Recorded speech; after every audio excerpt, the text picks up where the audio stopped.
everybody, to another episode of Porch Talk. This is episode 4 in our special guest series. This episode is brought to you by White Pole Holders. If you have fishing poles that you'd like to display safely on the wall or just need a way to get them off the floor, White Pole Holders has what you need. Sold on Etsy, he has a nice selection of fishing racks that fit your needs. Pine, oak, and poplar are just some of the wood used to craft these beautiful racks. Engravings are also available upon request. If you live in Southwest Virginia or any of the surrounding areas, have any odd jobs or work need done around the house before the winter comes, give Cantrell Holdings Equipment Rentals a call, 276-596-3078. They have jackhammers, backhoes, excavators, loaders available. Follow them on Facebook. Learn more about their equipment rental options, and they also have operator services available. Again, that's Cantrell Holdings Equipment Rental. So as for our special guest this week, I'm going to give you just a brief overview, stuff to kind of throw a little intro out there for him. He's a graduate from Richlands High School, Virginia Tech. He is a lifelong Virginia Tech Hokie fan. He's been a radio broadcaster, also a sports journalist, and the author of the column Southwest Virginia Football that has over 100,000 views and mentioned by the great Marty Smith. So he also is a former host of the Southwest Virginia Sports podcast, which is now Coalfield Sports. In 2019, he went to Greensboro, North Carolina at Elon University School of Law, graduated in 2021. July 2022, passed the Virginia bar exam, and now works the Virginia office of the Attorney General in the Criminal Appeals section. Ladies and gentlemen, we are honored to have Brady Hess on tonight as our special guest. Hey guys, happy to be on here with you all. Really appreciate the invite. Always a pleasure to talk with some folks in Southwest Virginia about something near and dear to my heart, and that is football and sports in Southwest Virginia. So always a pleasure to get to do that and an honor to be on here with you guys tonight. Thank you, Brady. I was telling Jay Moore before you had came on here, I said this to me, I was very excited. So it's almost like I feel like back in the day, for the lack of a better comparison, like sitting back and talking to my grandparents or something, and they tell all these great stories, and I'll just be sitting there eating it up. That's kind of how I looked at this. I was like, I know that you're full of tons of great stories, and with the people you've met and the experiences that you've had, and I mean, you're around the same age, so I'm a little jealous. I ain't gonna lie. Well, I appreciate all that.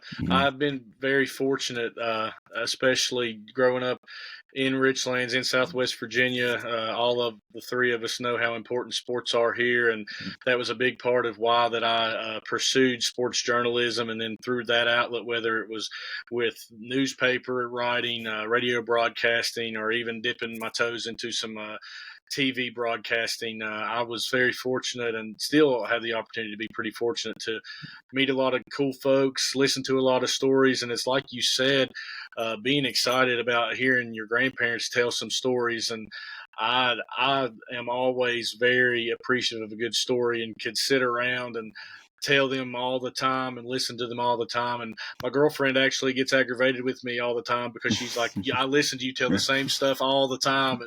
And I'm just like, I can't help it. I enjoy it. And my buddies do too. So just like you guys, it's a lot of fun. Hey, good stories, you got to tell it more than once. That's the way I look at it. That's exactly right. Absolutely. Well, we're going to kind of roll into this like we do all of our special guest episodes. We're going to start with Brady and his time just kind of falling in love with sports and, even specifically football, because I know we're in football season. So we'll just kind of start there, Brady, just at a young age when you start falling in love with sports, football, just all that, I guess, together. Growing up, my dad's a big sports fan, big NASCAR fan, big football fan. And I remember my first memories, I guess, of sports in general is the first thing I remember is like collecting those little die-cast cars from NASCAR. I remember doing that, but football specifically, my dad went to Virginia Tech, and Dad has missed 6 Virginia Tech home football games since 1978. So I grew up and I was right in the thick of it. I remember hearing all kinds of things about Michael Vick, and Michael Vick is my favorite athlete of all time. And I'm about 3-4 years old in his time in Blacksburg. And while I did not get to see Vick in Blacksburg, Dad thought I was too young to go. I very vividly remember people just oohing and gooing, for lack of a better term, over Michael Vick. And that's really the person who got me to fall in love with football. And I remember when he was drafted by the Falcons, and I remember my grandparents for Christmas bought me a Michael Vick Falcons jersey out of the J.C. Penney catalog. And I remember that and just being mesmerized by Vick. And another thing that I remember is when I was in kindergarten, Mike Compton played for the New England Patriots. Mike Compton's a Richlands guy.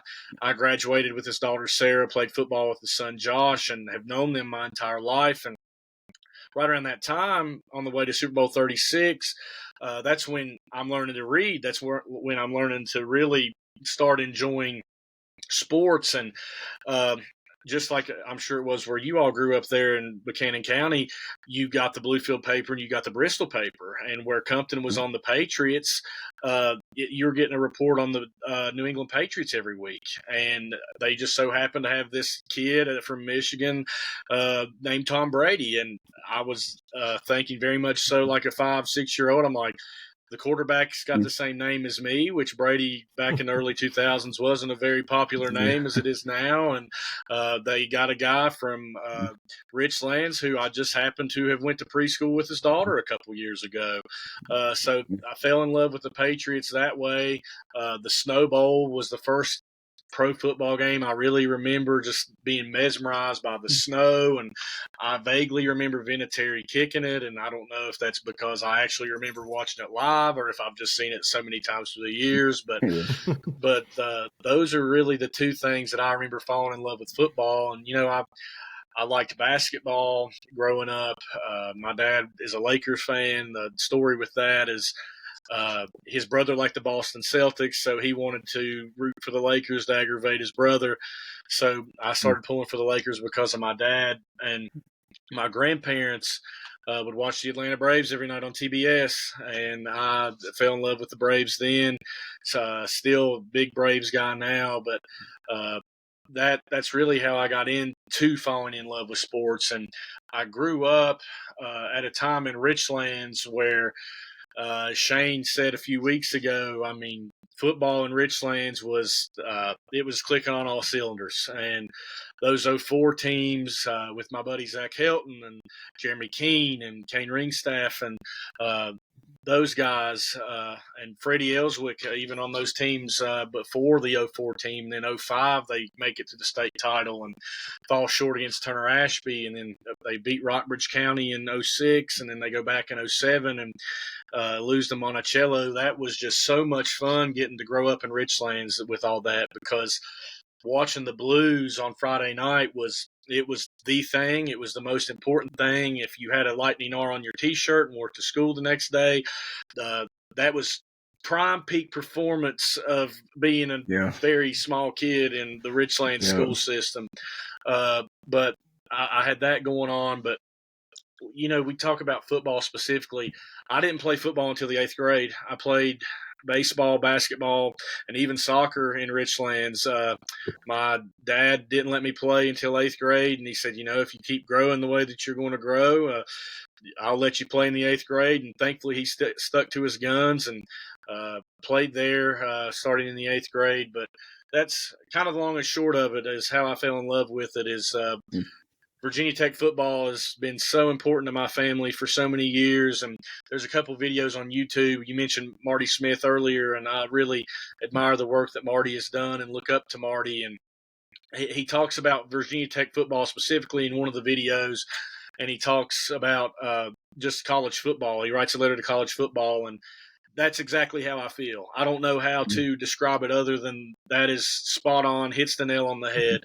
But that's really how I fell in love with sports, and I can attribute that to a handful of things, whether it's my dad, Michael Vick, Mike Compton, and Tom Brady, or my grandparents watching the Braves on TBS every night as a kid. Yeah, and I know just from my time knowing you and even from, down the road a little bit. We grew up probably about 20 or so minutes away from each other. You never wavered in any of your teams. I know that a lot of people do, and I think we've had each other on social media for a while, and you've always been an avid supporter of every one of those teams that you mentioned. And so I respect that, even if I am a Wahoo and you're a Hokie. But, I do respect that. And, you're talking especially about Richlands football back in the day. It's weird. I ain't gonna say. I mean, there is teams around here like that right now, but a team like that, it was not just Richlands that went and watched them. It was, we were at Twin Valley. We'd go watch them. I knew people from over in Herald would even go over to watch them, and teams like that during that time, like that was the greatest show every Friday night. Everybody wanted to be there, and so I think that that and all the other stuff you had mentioned, and Jamar. I don't know if you knew that Jamar's a big Colts fan. So I didn't know big that. Peyton Manning fan. So I'm sure he loved your take on the Patriots there. We agreed on a lot of things you said, and that wasn't one of them. Well, that's fair, and it's funny because, gosh, man, those games with the Colts and Peyton and Brady and the Patriots just through those 2000s, those were so much fun. I mean, it was such a rivalry, and I mean, you had the two greats just going at it, and it was always a ton of fun. And I remember specifically the playoff game, I believe, that the Patriots lost in the Dome.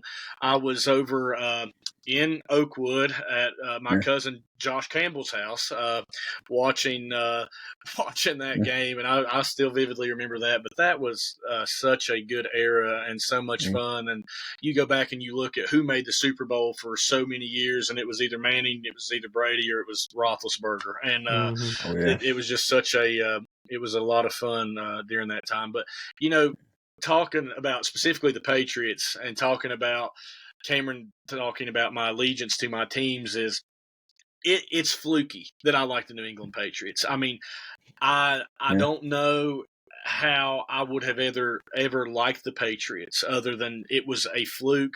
Mike Compton played for the team. Brady was on the team. I mean, my dad's a Rams fan, and I remember one of my buddies' dads is like, "So you mean to tell me you're going to stick with the New England Patriots when they suck in 10 years?" And I was like, absolutely. I mean, I have to. Yeah. And it's been weird for me in the last 5 years when Brady left to go to Tampa Bay, because at that point I'm following the Patriots, but I'm also following the Bucks because I like Tom Brady. I mean, that's the whole reason I like the Patriots. And it's still kind of strange for me now because although Brady has retired, I'm still very much so following the Patriots, and I'm a big Pats fan, but I grew up with Jordan Stout. Jordan Stout was at my house almost every weekend for every summer growing up. His dad and my mom and my dad and his mom, all big buddies. I said that backwards. His mom and dad, my mom and dad are good buddies. So I follow the Ravens. I went up to Baltimore last year and watched them, and I'm hoping to go in a couple of weeks. But it's been strange because, admittedly, my interest in the Patriots has wavered a little bit, but that's still my team, and it's going to be until I leave this earth. Yeah. Well, I kind of fell into the sorry, Ken, go ahead. No, you're good. I kind of fell into the Colts kind of a fluky way too when I started playing football. I think kindergarten here at Garden they had 4 different teams. It was the Colts, Redskins, Eagles, and Cowboys. I think I was on the Colts team. That's basically why I started pulling for them. So luckily I didn't get on one of those other teams.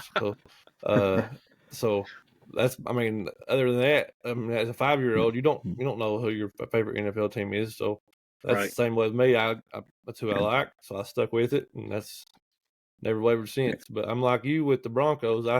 When Peyton left, went to Denver.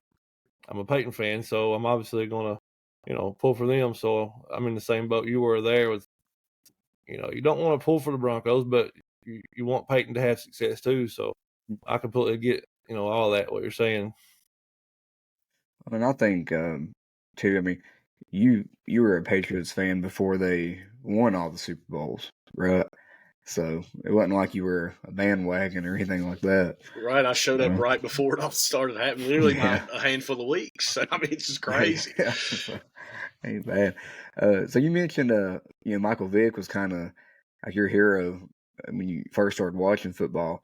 I thought, I may be misremembering because I know you've met a lot of athletes and a lot of coaches and stuff. Have you met Michael Vick?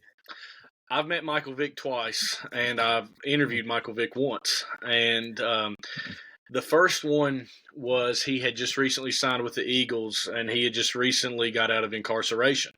And they had an autograph session at the Tech Bookstore on Main Street in Blacksburg before the spring game. And it was before the 2010 season where he ended up finishing second in the MVP. It was either to Brady or Peyton. I don't remember who it was, but Vick finished second in the MVP tally that year. But this is before that happened. It's the spring, and it was $30 to meet him. And I told my dad, I was like, I don't care. I'm paying the $30. I love this guy. I've grown up wanting to be like him. I mean, I was number 7 every time I could pick a number in sports. I know I didn't play football until the 8th grade, but I was number 7 in basketball. I was number 7 in baseball, number 7 in soccer. Like, that was my number, and because of Vick. So I meet him there. It's just really quick. He signs a 8x10 picture. He signs a football card, and I go on my way.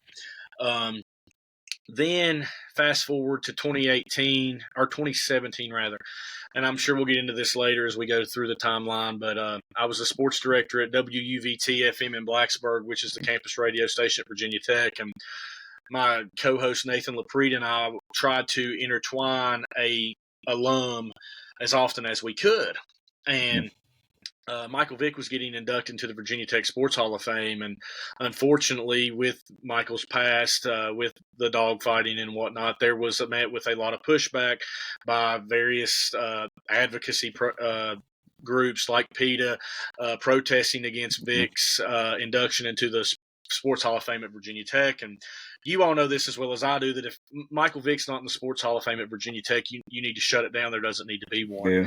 And I saw on Twitter there was in Michael's Twitter bio, for press inquiries, please reach out to the publicist. And it had her name. It was LaTanya Story, I believe. And I said, you know what? I want to shed some positive light on this.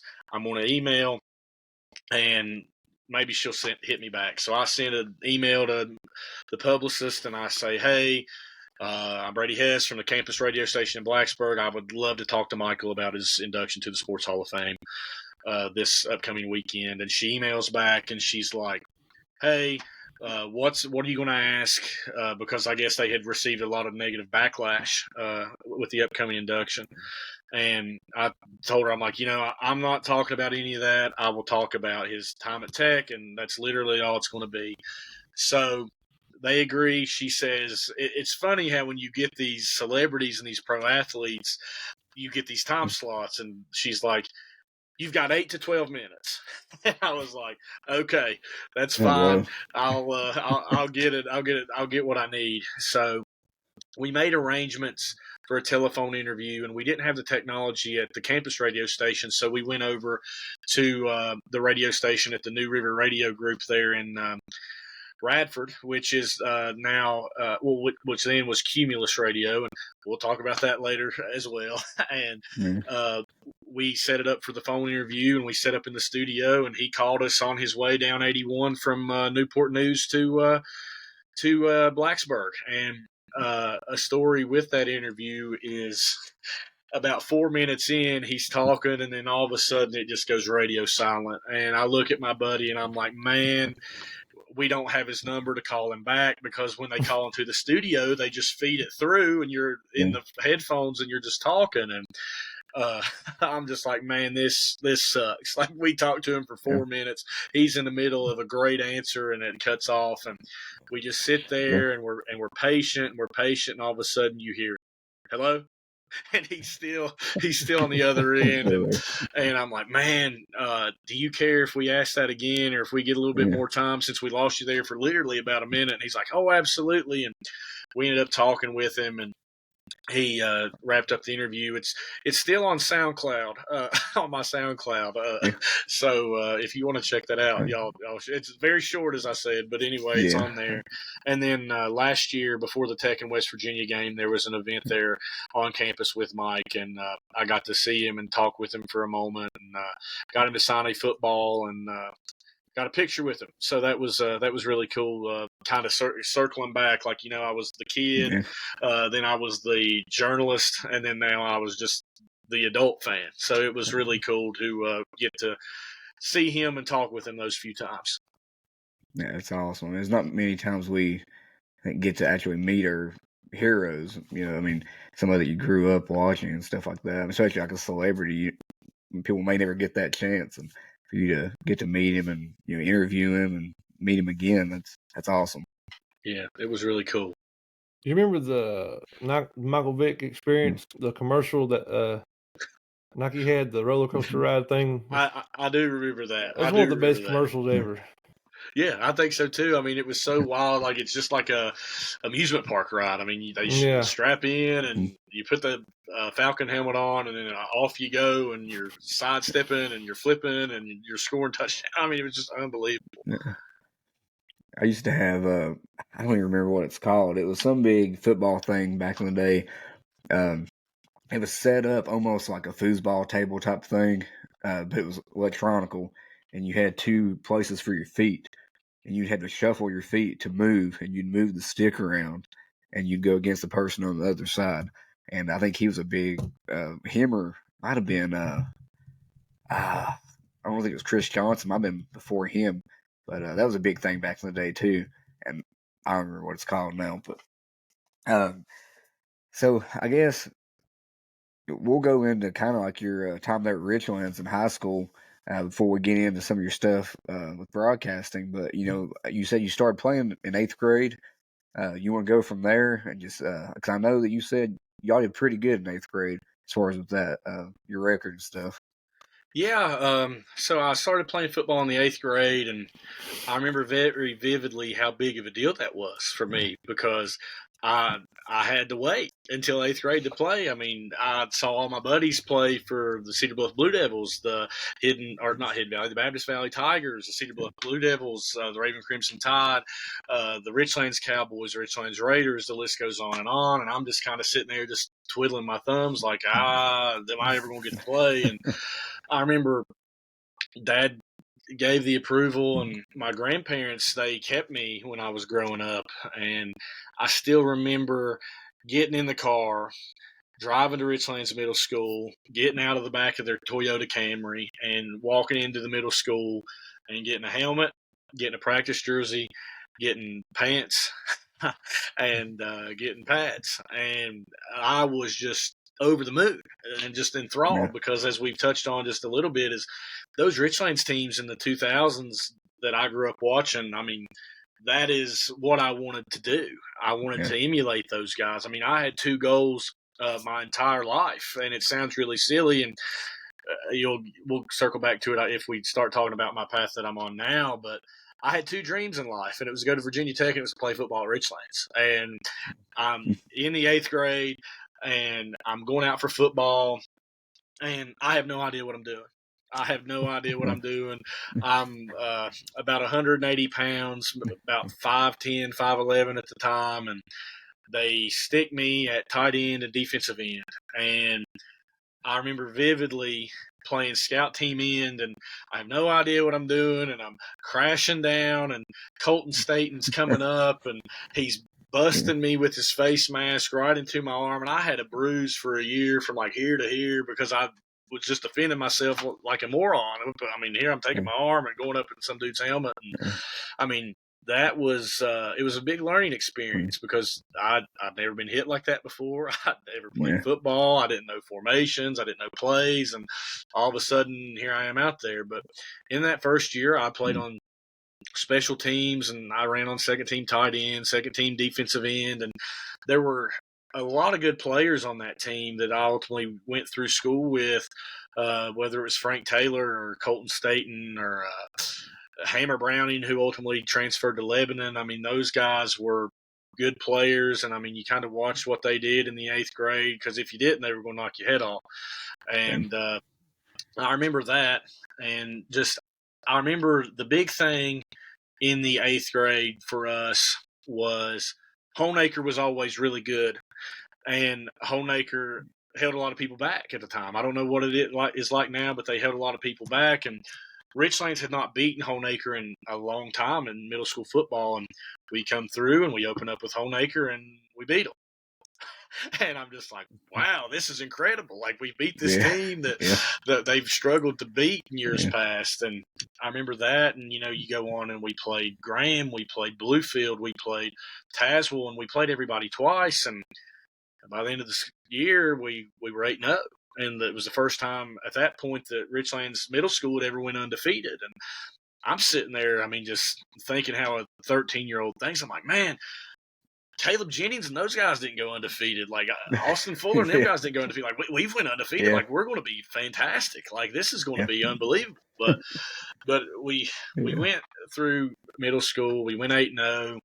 Practiced a lot against the JV team, and I thought that was very beneficial for that. But 8th grade was a lot of fun. There's a lot of funny stories from bus rides that I remember. That is just, some of those are just so unbelievable that kids could do such things. But I like to look back and laugh at that every once in a while. And like, I just remember like silly things. And I remember when we were playing Tazewell, our coaches bring in this red kickball, and it has this perfect Tazewell Bulldog on it. Like, I mean, it is perfect on there.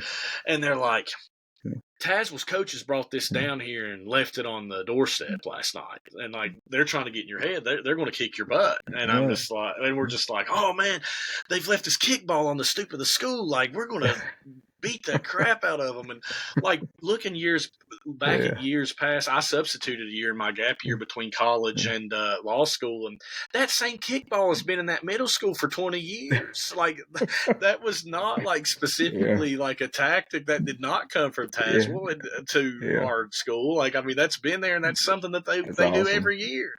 So I remember that. And then transitioning to high school football in 2010.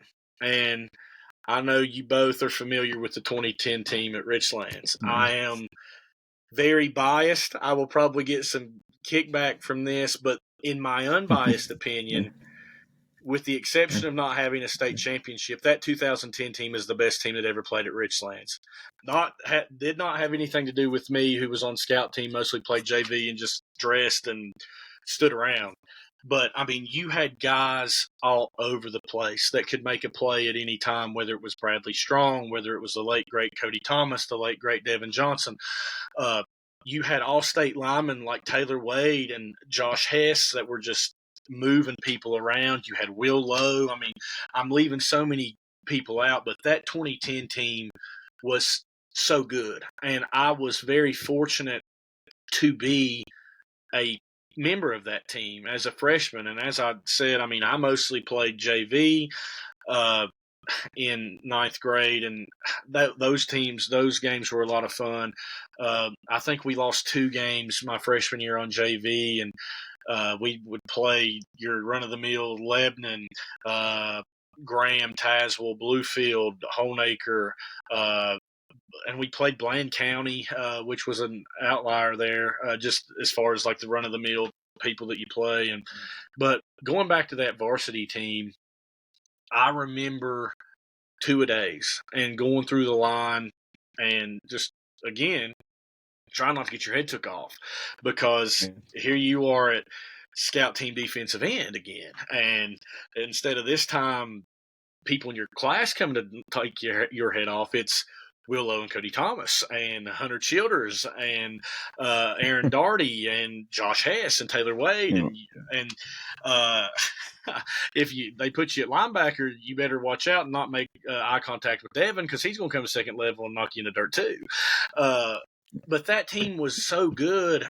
And I think why Richlands had such a sustained period of success for all those years is I probably played as many varsity snaps as the first string did that year because we were up by 40 points in the third quarter. And I think that was a lot of fun. First off, I remember the first time I was about to ever get in a varsity game, we were at Abingdon, and there was 30 seconds left. And Abingdon had scored. They kick it off, and Bradley Strong proceeds to take the longest kickoff return for a touchdown in Richlands history. And I remember Coach Mance turns around and he looks at me. He's like, "Well, Brady, we'll try it again next week." So it was a lot of fun. That year was a lot of fun. You look back and, like I said, just beat everybody just terribly. The playoffs were crazy. One of my favorite memories is playing Cave Spring there in 2010 because Richlands had lost to Cave Spring the previous year in 2009. And I think it was the best Cave Spring team that come through there. And, I mean, Richlands, we lost in 2009, we lost in 2011, and we lost in 12 to Cave Spring, but we beat them in 2010, and they had Josh Woodrum at quarterback, who ended up playing in the NFL for a few years, was an all-conference selection at Liberty, and they had Michael Cole, who ended up playing at Virginia Tech, and they had Sam Wright, who would later run all over us a year later. But that place was packed, and you talk about people coming to see Richlands, and this was on the last leg of, I guess, that movement from the late 2000s, early 2000s, but there were so many people there, and it was freezing cold, and it was Thanksgiving weekend, so it was 13 years ago this weekend, and there were a ton of people there, and you beat them. And then I remember going to Brookville in the state semifinals, and every newspaper in the state predicted Brookville to beat Richlands bad. And I remember on the way up there, we stopped in Christiansburg. We're eating at Golden Corral, and coincidentally, Christiansburg comes in and eats too. They're on the way to play in the state semis, and Brendan Motley, who ended up playing at Virginia Tech, he's the quarterback for Christiansburg. We're in there. Christiansburg's in there. And there's an old man in the Christiansburg Golden Corral, and he says, the two best teams in the state are here today in the same Golden Corral eating. And it was so funny because Christiansburg was predicted to beat whoever they played. I think it was Harrisonburg. And then we were predicted to get beat by Brookville. And I remember when you're 14, like, you're still kind of reading the press clippings because, for lack of a better way to say it, I mean, you're there going to watch the game. You're just on the sideline in your uniform when you're in the ninth grade. And I'm like, well, I don't know what the heck's going to happen, but we proceed to go to Brookville, and we beat Brookville 44-7. Yeah. And that was my favorite moment of high school football until my senior year because it was snowing. We were not supposed to win. Cody Thomas absolutely committed a murder on Kendall BeCraft in 49 of the 50 states. I mean, it was just unreal that day. And you're thinking then, like, we've beat the favorite for the state championship. Like, we're going to come back to Lynchburg next week and we're going to win the state championship. And that game with Poquoson was just, it was tough. And you look back, the first play of the game, Cody Thomas is taking the kickoff, and he gets smacked. And, I mean, he's probably concussed on the first play of the game. He broke his helmet. I remember he come off and took Shaggy Cochran's helmet from him. He's like, I got to have another helmet to play. And that game was 3-2 at halftime. And you look back, and it was just such a seesaw of up and downs of that game. And you look back, and we're down by 2 touchdowns, and we score. This is late in the fourth quarter. All right, okay. So we're down. Poquoson kicks. We're down by 2 touchdowns. Cody Thomas runs it all the way inside the 5, and you're like, oh my God, like this is going to happen. And Reese Strong takes quarterback keeper, breaks 2 or 3 tackles, and scores. And we cut it to 7. Or 6, I think it was. And I'm like, oh, God, like, what are we going to do? And we kick an onside kick, and we get the ball back. And there's less than 4 minutes left. And I'm like, this is going to happen. Like, you cannot make this up. Like, we were down by 2 touchdowns. He takes a kick back, breaks a bunch of tackles, he scores, and then we kick the onside kick, and Hellfire, we're going down, got down the field. And we get to the 25 and it stalls out. There's 3 penalties in a row. We punt the ball back. We never get the ball back. Pocosin wins the state championship, and we finish 13-1, and nobody remembers those 13-1 teams. I mean, you think about them, but when you talk about Richlands football, it's the 06 and the 92 team.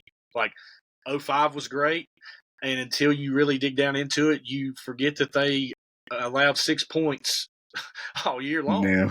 Or in 2010, you forget that was the highest scoring team in Richlands history and stuff like that. But that was a lot of fun getting to be a part of that team, and got to log a lot of varsity minutes, got to learn a lot more about the game in 2010.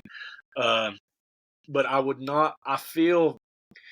I don't feel ashamed saying this, but in my life, that is still something that eats at me.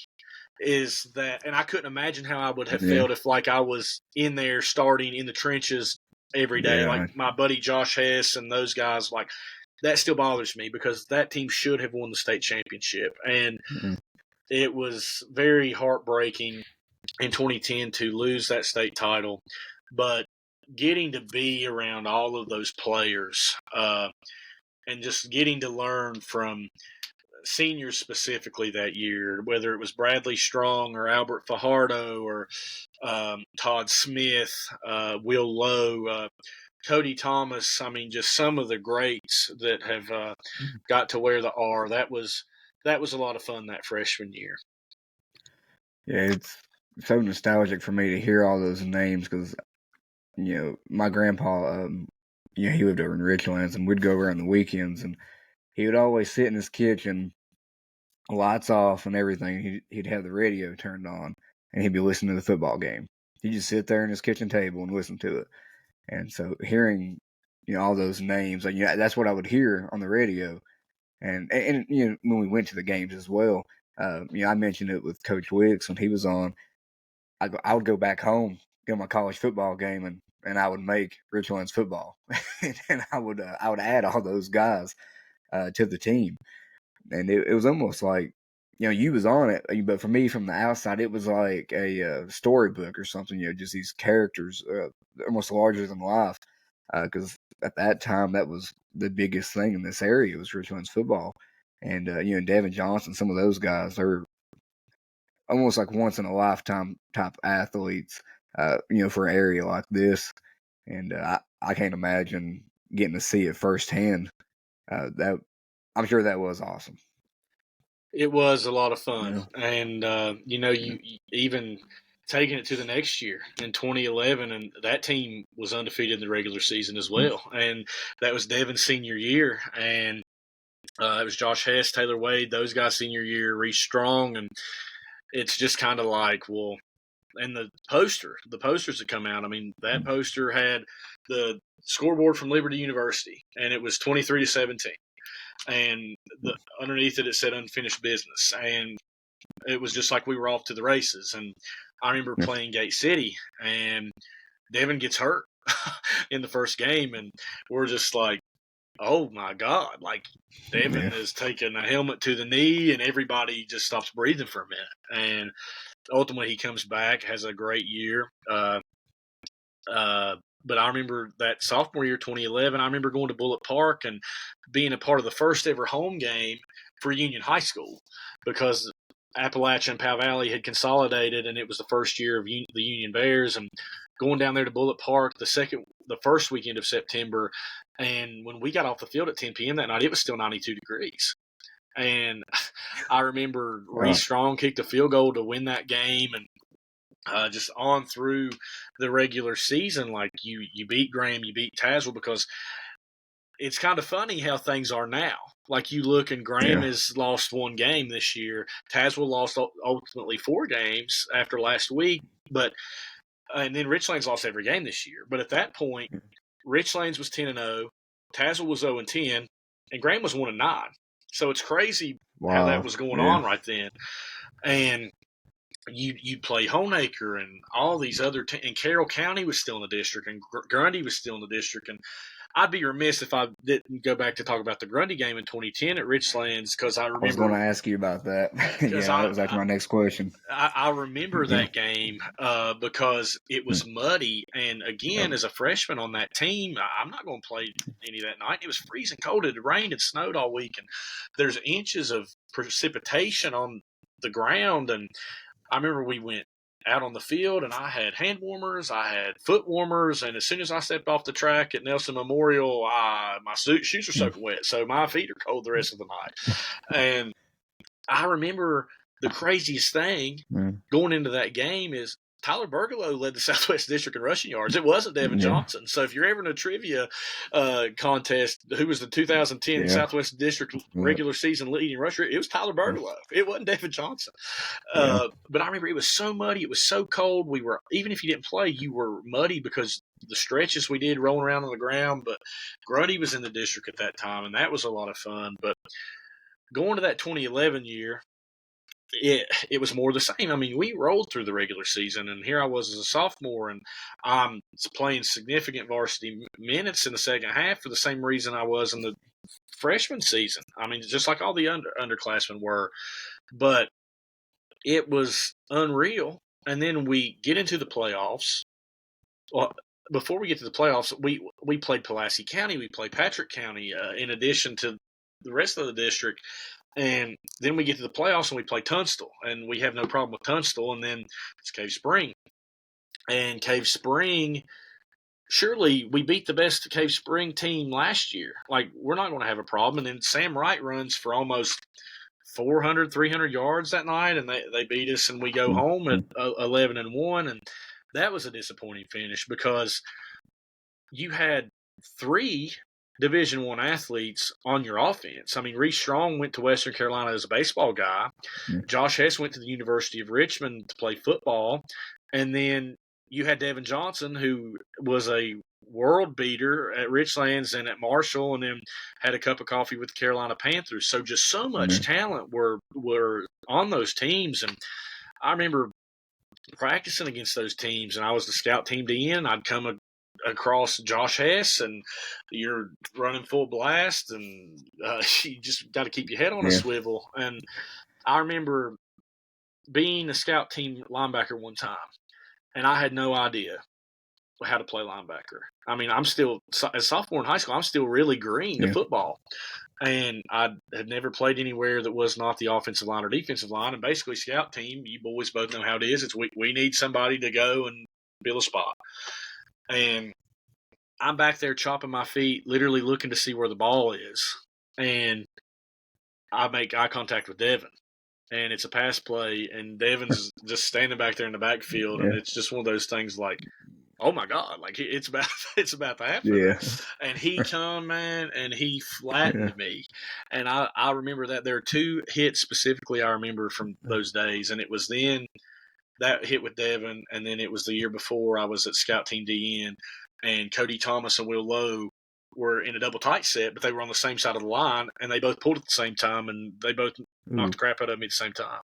But those first 2 years at Richlands were so good, and it was such a dream come true to be a part of those because, like we've mentioned, growing up there, watching those teams, wishing, dreaming that you could be a part of that, and you ultimately get to be a part of it, and it's a part of 2 really good teams, and by the time the first 2 years are over, your varsity record is 24-2, and it was a disappointing 2, but it was really a privilege for me to come through with the guys that I did, and then getting to move into my upperclassmen portion of varsity, that was a lot of fun as well. And I guess I probably should have asked you this earlier, but Coach Mann, especially during that time, he's still a big figure, but he was just huge in this area. Going up into varsity, and especially around the talent that you was around, but also around the coaching staff. How big of a change was that getting to play under him?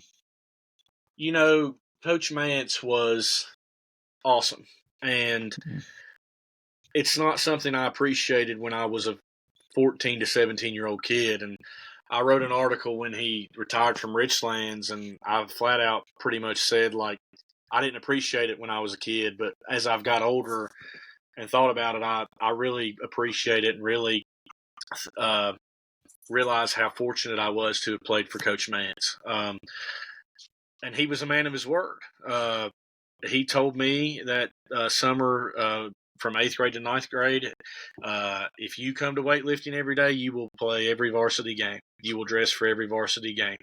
That is our reward for coming to weightlifting this summer. And I did. Every varsity game as a freshman, all the way until I graduated high school, I dressed for Richlands High School. And that was, as I've hit on a ton already, that was a dream come true. But just the knowledge that Coach Mance had, and he was just so conducive to the talent that he had. And that was apparent my senior year. I mean, we were spreading the ball around my freshman, sophomore, and junior year, and we still did that my senior year. But, after you lose the weapons such as Devon Johnson and Austin Johnson and Bradley Strong and A.J. Johnson, Todd McLaughlin, just all these weapons out wide, and then you have an offensive line my senior year where I was 6'1", 265 pounds, and I was the smallest offensive lineman we had. Mm-hmm. And we had Colton Staten who could run the ball, and we had Griffin McCauley who could run the ball. And we ended up going heavy quite a bit. Mm-hmm. I mean, we'd line it up, and we'd have maybe one out wide, and we'd run it down your throat. And we had River Michaels that was our quarterback after Gray Baker had got hurt. And I mean, it was kind of a joke. It was River left, River right. I mean, we were going to line up. That's what we were going to do.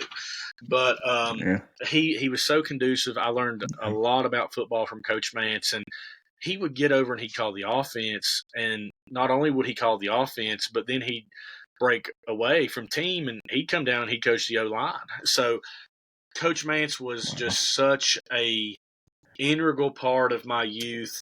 He was somebody that I learned a lot from, somebody that I am thankful I got to play for, and just some other coaches on those teams.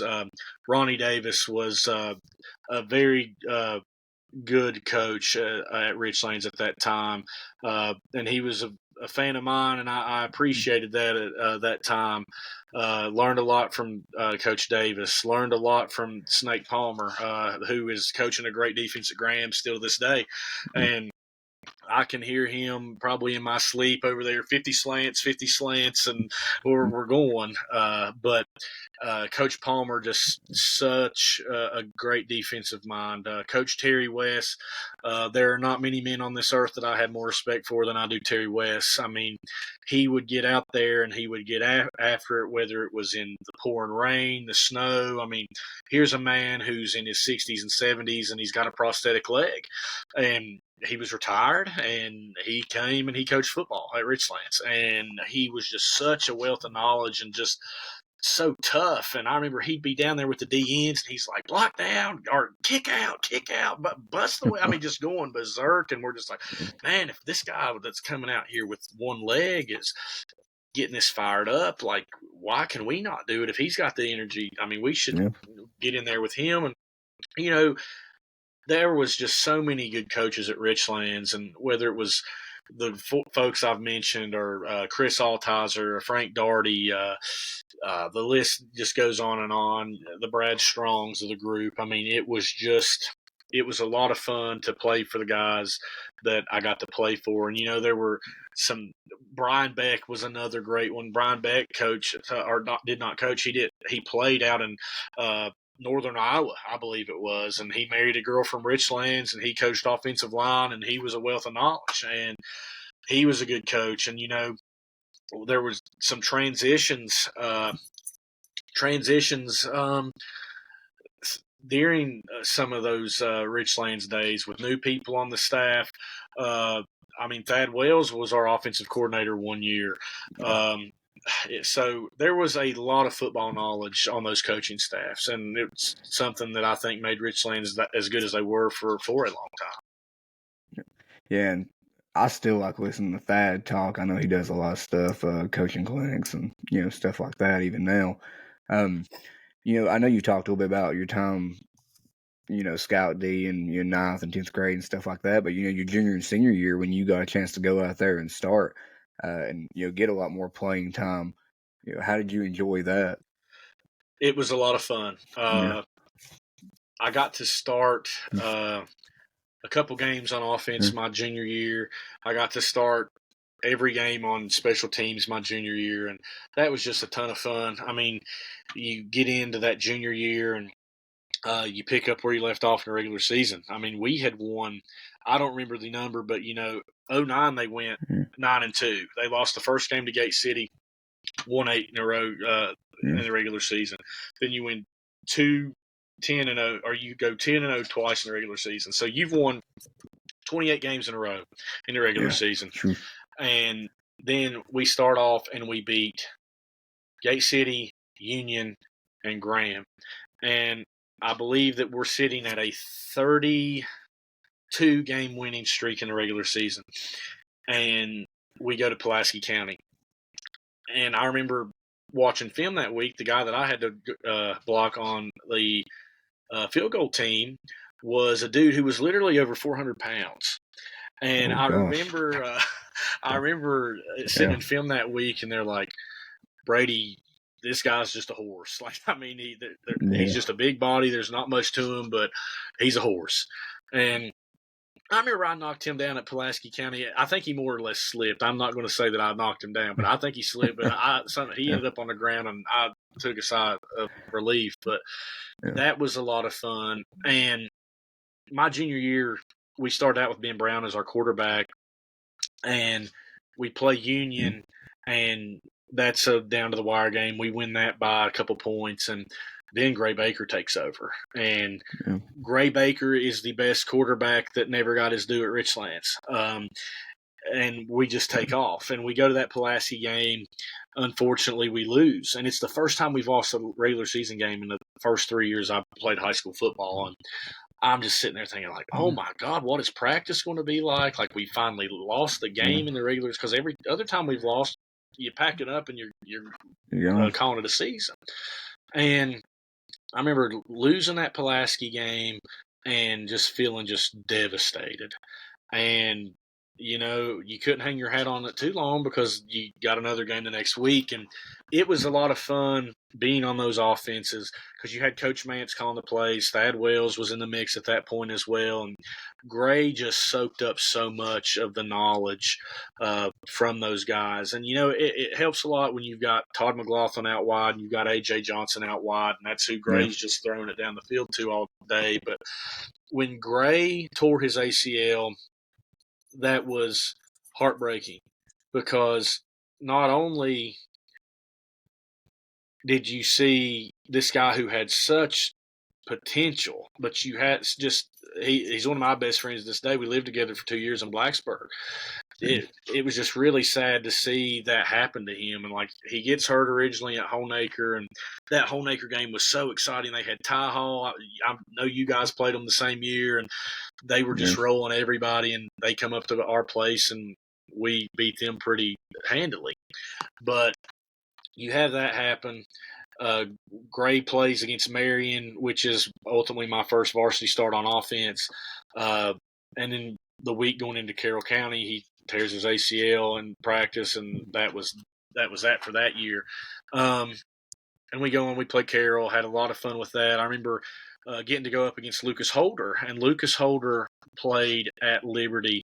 So he was a Division I player out of Carroll County. I remember getting to block him, and it was cool. I mean, on a personal level, Gabe Hunsaker grew up next door to me, and so did Josh Dowd, and those two are my childhood best friends, two of my very best friends to this day. And me and Gabe got to go up against this D1 dude, and Gabe put him on his butt once, and that's something fun to kind of look back at and reflect on. But the funnest game from the junior year, as I'm telling you this stuff, it's stuff that I've not thought about, like, in this sequence in years, but it's coming back. We played Tazewell on a Saturday, and it was that weekend that it was like I think they're called nor'easters. Like, there was a hurricane in the on the shore, and there was a cold front here, and it snowed, and we were out of school, and they couldn't clean the stadium in time on Friday, and we played Tazewell on Saturday, and that Friday before we leave practice, Coach Mance says, go home and go to bed, don't go anywhere. But Brady Hess ended up at the cliff watching Twin Valley and Hurley, and on the way back stopped and seen Grundy and Mount View. But we played Tazewell that Saturday, and we were 8-1, and Tazewell was 3-6 or 4-5, something like that. But the way that it worked out was if Tazewell beat us that day, we tied for the district. And there were a ton of people there. It was a Saturday. The Richlands people were there. The Tazewell people were there. And it was just chaos. And we ended up winning the game 65-33. And there's two things I remember from that game, about 3 or 4, actually. The first one is we're in the locker room before the game, and the coaches are like, guys, do not talk trash to these guys. Like, they don't have anything to play for. They don't have anything to lose. Like, they're going to be a lower seed in the playoffs. You guys have a lot to play for. Like, if you win this, you're the district champions again. You're going to get a bye week in the playoff. Like, you just got to keep your head down and play. In the first play of the game, I can see it plain as day. Cody McCann is the quarterback for Tazewell. He runs, and Todd McLaughlin tackles him, and as soon as they get up, they start jawing. And Cody's talking to Todd, and here comes AJ over, and they're all talking smack. And the first play of the game, Todd and AJ both get lit up with a personal foul. And the coaches are on the sideline. They're just like, we just told you, do not respond to these guys. Like, do not respond to these guys. And we're a play in, and I mean, it's a backyard brawl. People are getting chippy and whatnot. And then it's silly in hindsight now, and it was silly then, but second half, AJ runs, I think it was Jalen Jordan or somebody out of bounds, and the Tazewell student section had a poster of a dinosaur, and they put AJ's face on it, and he starts blowing kisses to him, and they light him up again, and they threw him out of the game, and that hurt because he's ejected in the first round of the playoffs. So I remember that day. I remember there was a picture I thought was awesome of me. Like, I'm running out of the tunnel. I've got my hands up like this. I'm just having a great time. And somebody from Tazewell, this is just a rivalry for you, someone from Tazewell photoshopped a donut in front of me. So, like, I'm running out of the tunnel, and I mean, I'm like this, and some goof photoshops a donut in front of me, and I remember being 16 years old. I'm like, this is the worst thing that has ever happened. Like, this is terrible. Like, I remember that, and then I remember just after that game, like, Friday nights are special. They are the greatest thing in the world. But if you get to play on a Saturday afternoon in November, that's a lot of fun too. And I mean, this wasn't even a playoff game. I mean, there were just a ton of people, and it was fun. And then ultimately we go on and we lose to Cave Spring, and you can't sit around and you can't play what ifs the rest of your life, but you kind of wonder if, like, Gray Baker doesn't tear his ACL, or if AJ doesn't get ejected out of the Tazewell game, like, what could have been. But it is what it is. We went 9-2 that junior year. So going to my senior year, I go into the season as the starting right tackle, and we go to Honaker, and we're up. Honaker is still very good. I mean, that period of time at Honaker, you had Ty Hall, you had Hoss, you had Chandler and Landon Miller, you had Casey Harmon, you had somebody who was very near and dear to my heart. You had Ben Ratliff. You had a lot of those guys on these teams, and it was the first year that it wasn't a regular season game. And when I was in high school, I hated Tazewell and I hated Graham, but you better believe I hated the Honaker Tigers too. And I I look back and that benefit game, Gray tears his ACL again, and that was very sad because Gray had torn his ACL the year before. His father passed away between our junior and senior year, and then he tears his ACL again. And you see a 17-year-old kid who has had a sport taken away from him twice in less than 12 months, and he's also lost his dad. And that was just a very emotional time for not only Gray, but it was hard on all of us because when Gray moved to Richlands, I mean, he fit right in. I mean, he was it wasn't like he hadn't grown up with us because he just fit right in, and it was pretty cool, kind of his friends from Graham becoming our friends. I mean, that was an interesting time. But we play at Honeacre. We win the game. I get my only personal foul I ever get in that game. And we're in a pile down there on the goal line. And so I had these knee braces on. I had some knee issues throughout high school. And somebody is in the pile just twisting my brace. And I'm just like, what is going on? And I'm just swinging punches in the pile. And they see me. I get a flag. And it takes us out of the red zone. And I remember Mance takes me out, and he's like, Brady, have you ever been in a fight before? And no, sir, I've never been in a fight before. Well, why are you getting in a fight out here? And I'm just like, I have no idea. But anyway, we go on through the season. But after that Honeacre game, I lose my starting job. Coach Mance comes to me on the way to preparing for the Gate City game, and he's like, we don't know what it is. You've slowed down. We don't know if it's because of your knee and these braces, but we're going to take you from tackle, and we're going to move you to guard, and we're going to rotate you at guard all year. And I go, and I'm pretty disappointed because I was penciled in the starter. I won the bench-a-thon my senior year that Richlands does. It's just a bench press competition. I won that. I was just very excited, and then the wind got taken out of my sails. And I go from all this momentum that I'd had to you're going to be rotating in and out with Stubby, with Matthew Ball, and at guard, because I'd never played guard. I was always left tackle or right tackle. Through JV, because they look at you in the ninth grade and they're like, you either got to get faster or you gain weight. And when you're 14, sometimes you just you do the easier of the two things, and you gain weight and you move from tight end to the line. But anyway, so I'd rotate all the way through the season up until which game was it? I think it was the Lebanon game.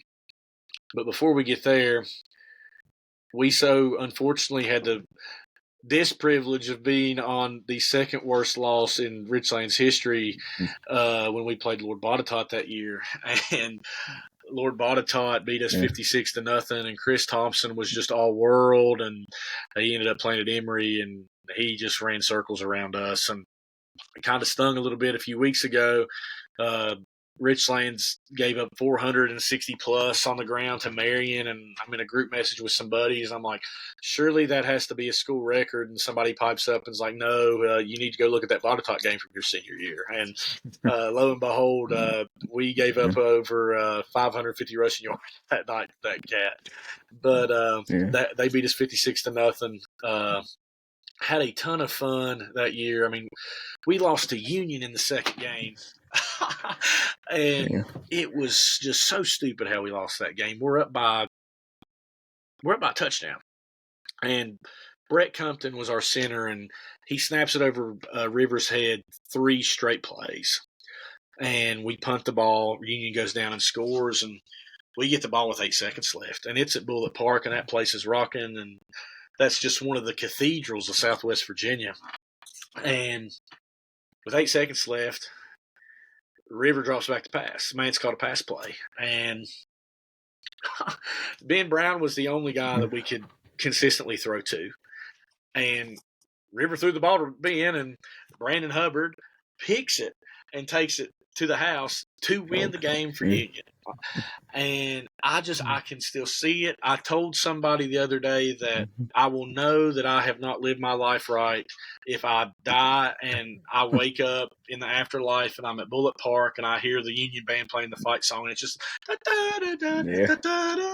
and because they scored that touchdown and those people, they ran out of the bleachers and they just went hog wild. And I remember getting in the bus on Twitter, and at that point in time, the official Union High School account tweets biggest win in Union High School history.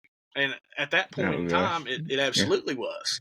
And I'm just sitting there, I'm like, oh my God, we've lost a game. Because as we just talked about, we had lost one regular season game the entire time that I was in high school to that point. So then we beat Graham, and I'm forgetting there was somebody between Graham and Botetourt, but we lose the Botetourt, go down the line, we get killed at Bluefield. So we've lost 3 games. We play Abingdon, and Ben Brown scores a last-second touchdown in the back of the end zone to win that game 21-17. So then I get my starting position back. Stubby gets hurt going into the Lebanon game, and I take over, and I didn't give up the spot again. Stubby and I would end up rotating, but I was the guy who started the game. And that Lebanon game was the most fun I ever had in my life. I don't know if it was just finally a relief that it's back, play your tail off. But my biggest problem with football, and I think a lot of it had to deal with the fact that I didn't play very long, I was always thinking, and I could not stop thinking. And in football, you can't think. You've got to just follow your instinct, and you've got to just do. And once I did that, it clicked for me. And thankfully, it clicked the last 6 games of my senior year when I got to start on offense again. But that Lebanon game was the best game I ever played. And then we played Grundy, beat Grundy. They had just went down to single A. We beat them 56-6. Then we go in the playoffs, and we play Graham again. And I remember that was a freezing cold game. It was miserable. It was absolutely miserable. And we had only beat Graham by 1 point in the regular season. And here we are in this just fight with them again. And I remember we are up by a touchdown. They squib kick it. Zeke Vance fields the ball, and everybody on the sideline is like, get down, get down, get down. And Zeke ignores them all and takes it all the way to the house. So we beat Graham, and we go and we play Virginia High. It's at Richlands. We all thought it was a foregone conclusion that if we beat Graham, we were going to have to go to Gretna the next week. And all I knew about Gretna is that Vick Hall had played there about 10 years before, and Vick Hall was just all world. I remember he went to UVA, and he was all world at UVA. And I also knew Gretna's in Southside Virginia, a heck of a long way from Richlands. And Virginia High was down there. And Mance comes to us after that Graham game. Before he even says good game, he's just screaming and shouting. He's like, hey, V-High won. We're here next week. We're back here next week. And we were just so thrilled. And we get into that game, and it is pouring rain. It's cold. And I got a tackle that night. Justin Brown ended up being the Bristol Herald Courier Player of the Year that year from Virginia High. And River threw a pick, and I just happened to be there and got a tackle. So I remember that.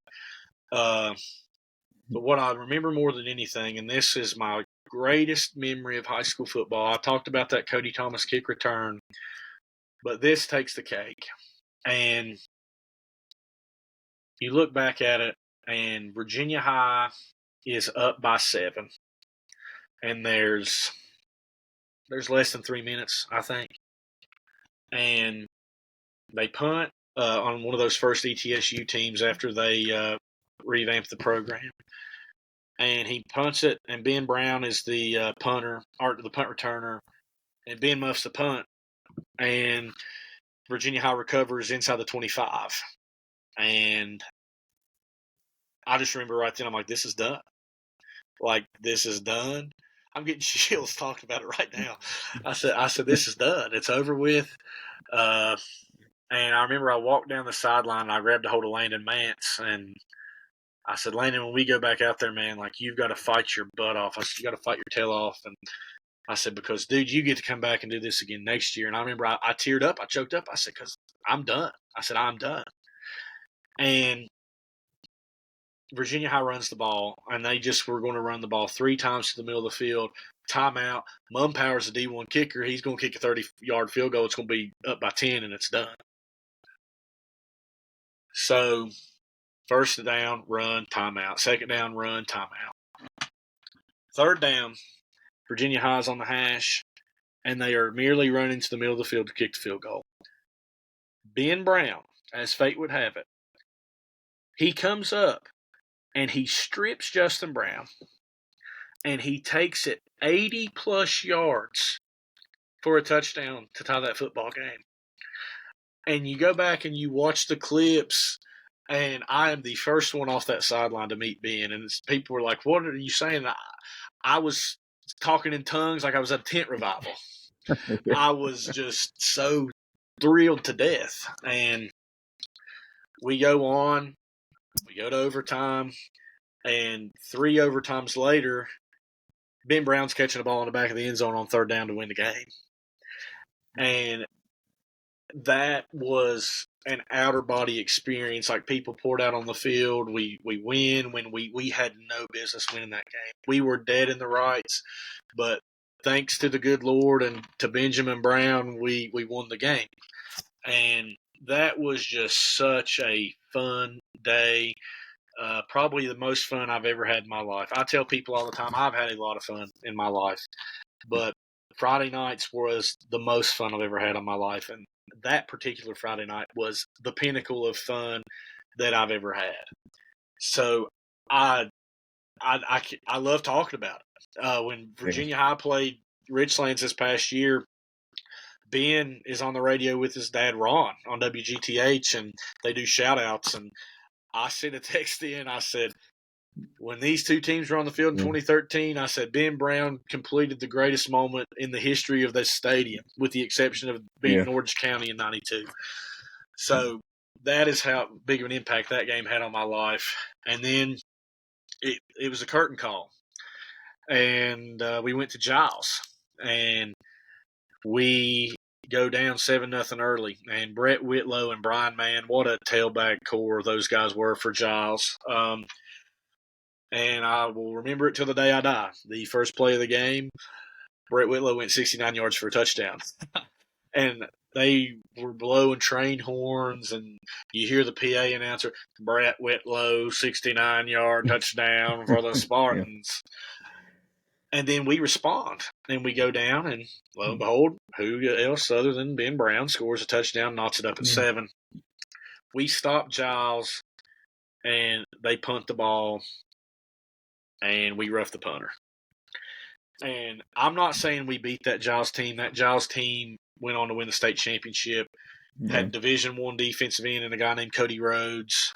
But I'd like to think it would have been a little bit closer if we didn't rough the punter, because we were getting the momentum there. But you talk about just a heartbreak. I still feel a weird feeling in my stomach when I think back to this. I don't know if you all have ever been to a game at Giles, but when you're on the home side and you look up at nighttime, the hospital in Giles County is up on the left. And it's freezing cold, and you've got this sense like it's done, it's over. And I just got the most eerie feeling, man, looking up at that hospital up on the hill. And I'm just like, this sucks. And, it was over with. And you go around, you hugging people and crying your eyes out. And I remember Mayor Zach Helton, he comes up and he broke the sadness for a minute. He said, quit crying. Your tears are going to freeze to your eyes. But that was it, and that was a lot of fun. And you look back at it, and I have been very long-winded on this, so I apologize. No, you I enjoy it.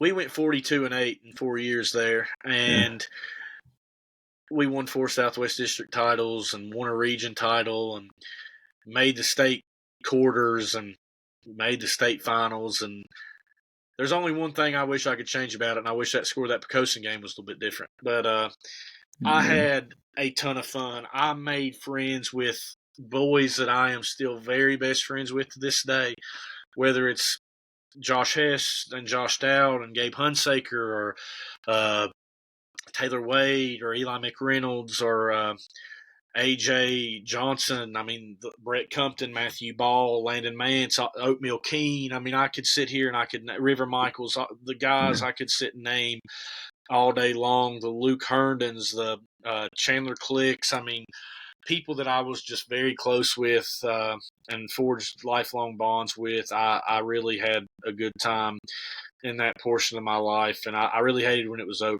I really did, and it's still very special to me to get to go back and watch the Blues from time to time, and just so lucky to have grown up when I did in Richlands. If you grew up in Richlands from about 2001 till 2016, 17, you're fortunate. I mean, just getting to be a part of so many of those good teams. And for me, I took such great pride that I got to wear the same jersey as Justin McCracken, Caleb Jennings, Zach Helton, Jake Goforth, Freddie Ellswick, Jared Horn.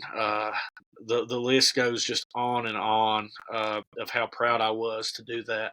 And, you know, we talked about Devon a little bit earlier, and getting to play with Devon was really special. And he was just such a once-in-a-lifetime player. And you think about all the rushing records at Richlands, and there's a lot that he doesn't have, but it's because he got taken out in the second quarter. And you talk about the Heath Millers and the Ahmad Bradshaws and the Thomas Jones and the Julius Jones and the Kerry Perkins and the Roby Hales and all these guys who were just absolute freaks at their respective schools. The Justin Hamiltons, Devon Johnson's in that category, and it's a shame that he left us when he did, but he was one of the greats, and it was just special to get to be a part of some of those teams that he was, and with all those guys that I mentioned. But I think it's very important that we do remember how rare a player of Devon's caliber was, and how fortunate we were to get to see somebody like that. It's all. I mean, all the names you mentioned. It's crazy because I mean, I was over at Twin Valley, but I remember hearing stuff about every one of them. But I remember specifically Devon. Even listening to him on the radio. You know, all the stuff that he did at Richlands, but at Marshall, the success he had. I mean, he was leading the whole country in rushing yards that one year. I remember going up to Scott Stadium on a Thursday night game, and UVA played Pitt. It was when James Conner was there, and they showed the rushing leaders for the season. And Conner was up, you know, in that top 5, but Devon Johnson was up there. And I thought it was so cool being up there and around the fans and stuff, and being like, hey, you know, that guy's from, you know, down my neck of the woods. Yeah. And I think that you know, I think he had maybe some shoulder problems or something around that time. But I really think that he could have came out and got drafted maybe even that year. And I mean, still, yeah, you know, he did get to play with the Panthers a little bit. But yeah, such a rare talent. And like you said, his stats would have been way crazier if it hadn't been for him having to get taken out early in the games. You think back to those times, and he ultimately, that one year that you're talking about with the rushing yards, he finished 6th in the country, and I mean, just unbelievable. If you go back and you look at who finished ahead of him, I mean, it was 5 guys who had lengthy NFL careers. Because I mean, the short life of a tailback is short anyway. But just unbelievable year. It was special there in Huntington. They lost one game. I mean, Rakeem Cato was legit at quarterback. Devon was legit at tailback, and you know. hindsight's 2020, and I remember, admittedly, I was one of the ones that thought Devon should go back to school at the time. Yeah. But in hindsight, I don't think that he should have, because not only did Marshall lose a lot from that 1 year, Devon was the guy the next year, and it was cool, man. We went up for his junior year and watched him play Middle Tennessee State, and then we went his senior year and watched him play Norfolk State. And you get there, and Devon's on the poster they're giving out. Devon's on the cups that they're giving out at the concession stand. He's on the pocket schedules, and every Marshall University billboard from Charleston to Huntington is Devon Johnson, and you're just like, what in the world? I mean, it was just so cool. And like you're saying, the shoulder injuries, the back injuries. I mean, it catches up to you, and hindsight 2020. If he comes out in 2014, he gets drafted. I mean, I don't think that's I don't think that's up for debate. But pretty neat that he went to the Panthers when he did, because the plan was he was going to be the next Mike Tolbert. And I mean, y'all remember how good that the Panthers were at that time with Newton and those cats, and he was just going to be the next cog in the wheel. But injuries, as they do each time, robbed us of that. And I know I've really enjoyed hearing a lot of this, the high school stuff. Like I said, 'cause I was in high school at the same time that you were. So it's awesome to hear from the more of like an insider's perspective of it. After high school, you started broadcasting a little bit. Was it Richlands High School with basketball and stuff? How did that go? Because I know that was, I guess, your first crack at that. So Brian Earls is the voter registrar in Tazewell County. He has been for years. But he also is the color commentator for Richlands High School football on WRIC with Rocky Smith. And my mom worked at a bank in Tazewell. And Brian came in and was talking to my mom. He had a daughter that was a year younger than me. And Brian asked Mom what I wanted to do after high school. And Mom told him that I was very interested in sports journalism and sports broadcasting. He said, well, that's funny that you mentioned this today, because they just asked me if I would do Richlands basketball again on the radio. And he said, and I don't really want to do it. So do you think that Brady would be interested? And Mom's like, absolutely would be. And she calls and she tells me. And next thing I know, I'm meeting with WRIC in their office in Claypole Hill, which was basically a broom closet in a thrift store right there beside the bowling alley in Claypole Hill. And I remember it was me, Taylor Ratliff, and Gabe Hunsaker. And we had no idea what we were doing. And I go back and I listen to those broadcasts, and it is cringeworthy. It is awful. And I remember one time we had a board op named Jimmy, and we're just cracking jokes. We're being stupid. We're 17 and 18 years old. And we're like, Jimmy, because Star 95 WRIC is primarily ran out of Princeton, West Virginia. And we're just cracking jokes with Jimmy, and I'm like, hey, Jimmy, after this, are you going to Southern X? Tell us about going to Southern X. We'll meet you there. And he comes back on after about 5 seconds of silence, and he goes, guys, y'all are live. So we were live, and there was a lot of growing pains that year, but there were a lot of people who helped us. I mean, it was one of those things, like, I don't know if we had enough sense to get in out of the rain, because we just didn't know what we were doing. The Richlands volleyball coach let us borrow their score table. We took the score table with us wherever we went. I mean, we had that thing hanging out of the back of a truck. I mean, we were going to Marion and Bristol, Bluefield, Tazewell, everywhere, and people would help us get set up. And I mean, you all know from doing this podcast, like, this stuff is a lot more than you just show up and you just start running your mouth. Like, you do your research, and you're like looking up statistics and rosters. And this is the preparation I would do that first year as a senior in high school. Dave Cox was the longtime sports writer for Richlands, and we would literally show up, and we would go over to Dave Cox, and we would say, do you have a roster? And he would give us the roster, and we would look back at the last few days' Bristol papers to see if there was a score from the other team in the last few days. There obviously was a score for Richlands. I mean, we'd been at all those games, but that was fun. a lot of people were taking interest in the Richlands girls at that time because they had been to the state Final Four 2 times in the 4 years I was in high school. So a lot of people were bought in. That's why that they wanted to broadcast all those games. And they had Brittany Allen. Brittany went on to play at Radford and subsequently finished at a Division II school in Hawaii. Rachel Alley set the VHSL record for blocks in a game I don't know if it still stands, but against Brookville in the state semis one year. I mean, they had a lot of talent on those teams. Well, I'm talking about Rachel, but Rachel graduated a year before me, so I didn't actually broadcast Rachel. I broadcasted Brittany was very good. I mean, Montana Herald was legit. Sarah Compton was very good. I mean, those teams were a lot of fun to watch. And the boys had Mark Sahuni and JT Anderson and Trent Davis and guys like that. And it was fun. It was a learning experience. And that was really my first crack at sports broadcasting was that senior year at Richlands. Yeah, I remember those basketball teams, some of the names you've mentioned, watching them. So you went into going into Tech, I guess, in 2014.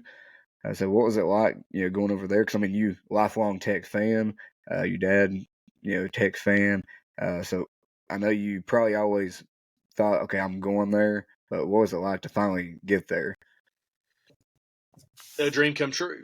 I applied to 2 schools out of high school, and one was just because I didn't want to apply to just one school, but I had no intention of going to Radford. I would have probably went to Southwest if I had not got in and then transferred to Tech. But I got in. It worked out great. Majored in multimedia journalism. Living with Gray, Pritchard Hall, room 2046. It was a lot of fun, and I explained the first few weeks of college as like you're going to kindergarten again because you're showing up and you don't know anybody and you're just trying to meet people with similar interests. I mean, we met 2 guys coincidentally that were 2 doors down, and they were from Galax, and they had heard about Richlands. We had heard about Galax just because it's close on the map, and we made friends with these guys right away. But just stuff like that. It was a dream come true getting to go to the games. It was a lot of fun getting to do that, and I remember packing my bags to go up there. It was just such a good time to go. My second weekend in college, the Hokies knocked off Ohio State, and that was a ton of fun. And going downtown Blacksburg, and people are hanging off of light posts and hanging off the red lights, and it was just it was really cool to see all that. But it was a dream come true to get there to Tech. The biggest change for me was Richlands High School maybe had 720 kids when I graduated in the whole school. I graduated with 142. And my first class at Virginia Tech was an ancient history class in an auditorium that had 750 kids in it. And I am just sitting there and I'm looking around, and the slide comes down. You're in an auditorium chair. You flip the side desk up, and they start going, and you just better keep up. And that was a big change for me because, I mean, there was more people in that class than there was at my high school. So that was crazy. But it was a dream come true, and getting to start taking the steps to pursue my dream of sports broadcasting at a little bit better of a level than showing up to go see the old sports journalists and asking for a roster every night before you start jibber jabbering and talking about adult entertainment coming out of the commercial. Hopefully, we're going to polish that up a little bit. Yeah. I mean, just the stuff that the stuff you've done at Tech with the sports journalism and stuff like that, there's a lot to get into. So, kind of on that journey a little bit, how'd you get your foot in the door, and then, kind of where you took off from there? So my first experience with sports broadcasting at that point in my life, and I heard the end of your all's interview with Tyler Cole, that episode, and if I was a betting man, I think this is what Jamar wants to talk about. But I made good buddies with Lloyd Combs over Facebook my senior year of high school. And after he had written his second book, and I had read both of the books about Buchanan County, and then these are their stories, and I just reached out, and I'm like, hey, I want to be a sports broadcaster. I think you did a great job on these books. Would love to get to know you. And we formed a friendship there. Lloyd did not ever meet me before this, so this is always funny to think about. Lloyd sends me a message one night when I'm in college, and he says, no, what, Cameron, was your senior year, did you graduate 14 or did you graduate 15? 14. Okay, so the year after you graduated was when Honaker and Hayside were 9-0, and they were meeting that last week of the year.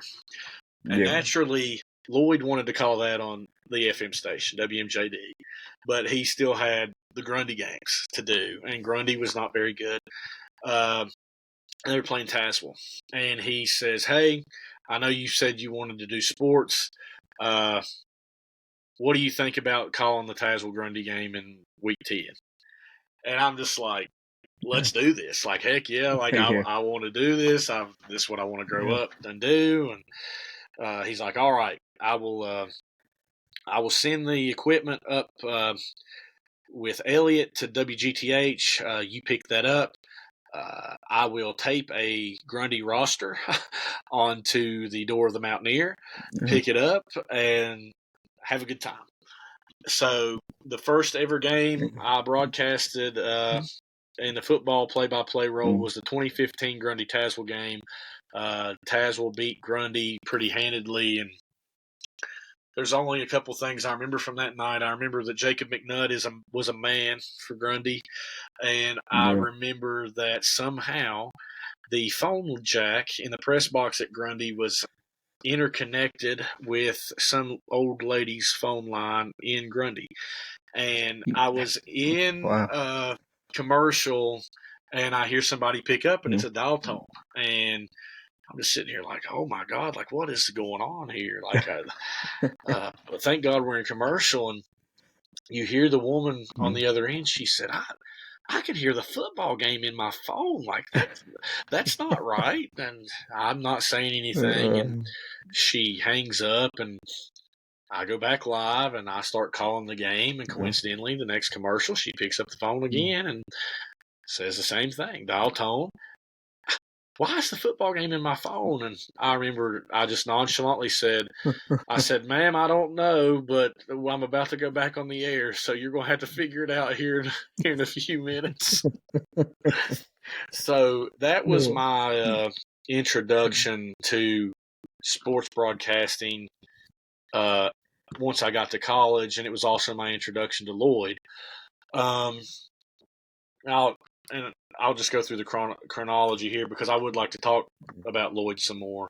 But that year, I would come home on break, and I would do Richlands games with Zach Hilton for basketball and for baseball and softball when I'd be on breaks. And I would come in and help with some football games at that time. But it really took off for me in college. My sophomore year, I really wanted to get better at broadcasting. I'd applied for an internship with IMG College, which is now Learfield, who has all of the broadcasting rights for most of the colleges across the nation. And I applied. Bill Roth was over it. Andrew Allegretta was over it. Bill, the longtime voice of the Hokies. Andrew now is the voice of Vanderbilt baseball, basketball, and football. So two guys that are very good at their craft, and I applied for that, and I got rejected because the only tape I had were those really pitiful games I did my senior year of high school. And they're like, you need to work at this. If you want to get in this broadcast internship, you've got to work at this. And that lit a fire underneath me. And I worked at it, and I tried to take up as many opportunities as I could. So I reached out to Kyle Bailey. Kyle Bailey was a weekday sports show host in Radford on 101.7 Super Sports, and he broadcasted the Pulaski Yankees. Yes, Pulaski Yankees at the time. And he also did some high school football. And I sent an email in the middle of the night after an Appy League game.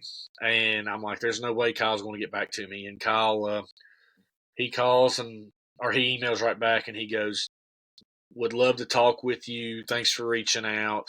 Let's meet at the station at this day. So I'm back in Richlands for the summer. I'm working at WGTH as a board op, as a DJ. And I travel to Christiansburg for my job interview. And I'm a nervous wreck. I'm wanting to break into radio. I really want to get into radio other than what I've already done back at home. And Kyle calls me. I'm in Christiansburg, and I drove a 1992 Ford Ranger. I mean, from the time I got my driver's license until my senior year of college, it was my primary car, and then it ultimately sputtered out about a year ago. But Kyle calls and he's like, I've got good news and I've got bad news. And I'm like, oh my God, I'm not even showed up. Like, what is there to tell me? Yeah. And he goes, what do you want to know first? And I said, well, I guess just tell me the bad news. Let's get that out of the way. And he says, well, the bad news is I can't meet with you today like I told you I would. And I said, oh, okay. And I kind of feel a little deflated. And he said, but the good news is we're going to give you the job anyway. And I was like, awesome. Just let me know what I need to do. And I got in touch with some folks. And, you know, it was around that time that Thad Wells got the head coaching job at Blacksburg. And a big part I left out of that Virginia High story from 2013 is Thad Wells and Ronnie Davis were on that coaching staff when we beat them. And that made that win 10 times more sweeter because they had left us from there before. Yeah. But yeah. Fast forward, I wanted to broadcast the Blacksburg games because I knew Thad. Brandon Compton was a coach, another Richlands guy. I was buddies with him growing up. And I'm like, I know these guys. I feel like it'd be easy to learn stuff to prepare for the broadcast like I want to do Blacksburg. And they proceed to tell me that they're going to put me on Christiansburg's broadcast, which I'm not too picky. Like, you know, the station's got Christiansburg, Blacksburg, Radford, Eastmont, and Floyd County. So just stick me on one of them and I'll be pleased. And they stick me on Christiansburg, and they're like, we're going to stick you on Christiansburg because historically Christiansburg is the best team, which is the truth. And we talked earlier about Motley and that team, but they put me on that Christiansburg broadcast, and Christiansburg proceeds to go. It was either 2-8 or 1-9, and they weren't very good. And I went all over the area with a guy named Bill McChain, who was a longtime PA announcer for Tech football, and his son-in-law Darren Graham, who was a standout for the Blue Demons back in his day. And I was going places I'd never been before. I went to Franklin County. I went to Hidden Valley. I went to Cave Spring. I went to Christiansburg, Blacksburg. I mean, all these River Ridge District teams that I'd never been to before. And Christiansburg just wasn't very good.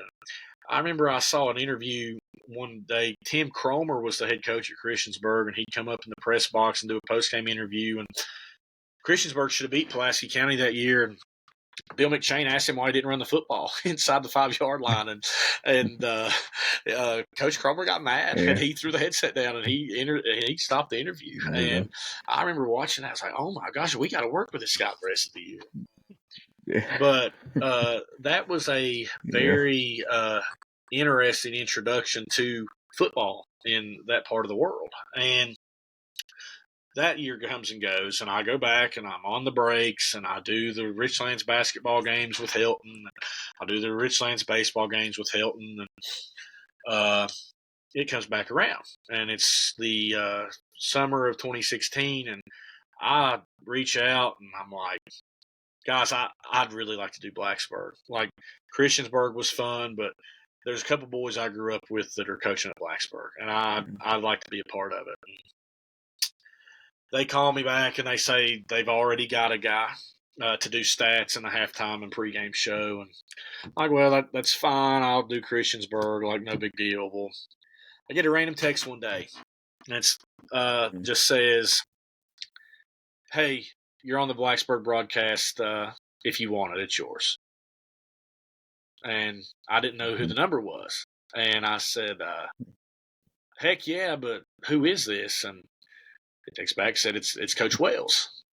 He said, I was playing golf today with Mark Fout, and I told him I knew you. He brought up that there was a kid from Richlands that wanted to get on the broadcast, and I told him that I knew you, and it's yours if you want it. And I said, awesome. So I talked to this Mark Fout guy. I talked to the radio people and make the transition. And let me tell you, the transition from the broadcast from Christiansburg to Blacksburg was day and night. And I don't mean that in a bad way. But I went from Bill McShane wanted me to keep stats the best I could, pen and paper, and he wanted me to give a full-fledged halftime show talking about scores from around the area, and he wanted to hear a preview of the college football games the next day. He was the PA guy at Virginia Tech. That was his bread and butter. That's what he wanted to talk about. So I get a call from Mark Fout. And Mark Fout's like, can you meet at Blacksburg United Methodist Church on a weekday so I can teach you this stat program? Absolutely. When do I need to be there? I'll show up. So I go up, and it's literally Mark had invested some money into the stat program. And I'm forgetting the name of it right now, but it's what all the colleges use to print out box scores, book scores. I mean, it is the whole 9 yards. So I learned how to do that. And not only do I learn to do that, but Mark would send me rosters, and I'd have to plug them in. And Mark would get so much information. He loved it. He still loves it. And it was a binder like this thick of just information about Blacksburg and like all the teams that they played. And I'm just like, this is unbelievable. And we get into the season, and there's a lot of eyes on Thad at that point because Thad got in the Roanoke Times. And I mean, just stuff you do as a young coach. Didn't think it was very smart. He said, we're never going to punt the football. He said, we're either going to score touchdowns or we're going for it on fourth down. He said, we're going for it on fourth down. We're going to kick onside kicks because the statistics are when you do that, you get it back more times than you don't. So everybody caught on to that. And Blacksburg was sitting at 2-4 in that 2016 season, and they had Tyquest Terry, who went on to Youngstown State, and they had Cole Beck, who is still at Virginia Tech, who is literally one of the fastest people in the United States. And they had Grant Johnston and, I mean, Cole Epperly and Thomas Coffey and, I mean, just had a slew of players. And they were 2-4. And I remember we always printed the stats off there in the press box, and we took it down to Coach Wells. And we walk in at Salem Stadium, and we all know that the Salem Spartans are just fantastic. And we walk in and we give him the stats, and he goes, "If something's going to if something doesn't change, I'm going to get ran out of here." And he wasn't wrong, because I had a very strange interaction, and it's no secret at this point in life. They came up to me, some of the people in the parents club. They're 2-4, and I'm in the press box, and they're like, "Hey, man, is there any way you can talk to this guy about his philosophies? Like, why are we onside kicking? Why are we never punting?" And I'm like, "Guys, like, I show up here on Friday nights and I keep stats and I talk in the pregame, the halftime show, and the postgame. I'm not about to go talk to this guy about how he coaches football. I'm not going to do that." And thankfully, that was the last time anybody ever said something like that to me, because what happened next was the coolest thing I've ever covered in journalism. Blacksburg turned it around. They lost one more game in the regular season, and they go into the postseason 5-5. And we go to Lord Botetourt, and I'm like, oh, man, I mean, Botetourt's going to be boys. I mean, Blacksburg's not very good. They're going to beat them. And they beat the crap out of Botetourt. And another thing Thad was doing was like, we're only playing people one way. We're not playing them both ways. And I don't care if you're in single A. I don't care if you're in 6A. You're both players in high school sports, got to go both ways. I mean, that's just the long and short of it. So they start doing that. They beat Botetourt. We go to Lynchburg City Stadium. They play Heritage. They beat Heritage. And Heritage had a pretty good little tailback that ended up at ODU. And then we go to Phoebus. And all I remember about Phoebus was that was the best program in the state at any level for many years. Like when we were in middle school and high school, like that was the team. Like that's where Xavier Debe went to high school. That's where Taj Boyd went to high school. And like it's just a factory. And they are just churning these boys out. And I'm just like, there's no way Blacksburg's going from 2-4 to Hampton to beat Phoebus. Like that's not going to happen. Yes. Well, we went to Hampton, and Blacksburg proceeds to beat Phoebus handily. And, like, I have a very vivid memory of the first play out of the half. Cole Beck is just running away from people. And I'm just like, this is real. And not only is it real that we're going to beat Phoebus, but whoever the heck they play next week, they're going to beat them too. And so they beat Phoebus in Hampton, and we go home. And they are getting ready to play Stanton River at Darling Stadium in Hampton, at Zabel Stadium on the campus of William and Mary for the state title. And Stanton River had beat Blacksburg the previous year in the playoffs like 70 to – I don't remember what Blacksburg scored, but Stanton River hung 70 on them. And Grayson Overstreet, I don't know if you all have ever heard of Grayson Overstreet, but he was record-setting tailback. Stanton River ran the single wing, and he was all world. He ended up at Richmond, and then he ultimately graduated from Emory and Henry, but you couldn't stop the kid. And that's who Blacksburg played in the state championship. And long story short, Blacksburg wins the state title.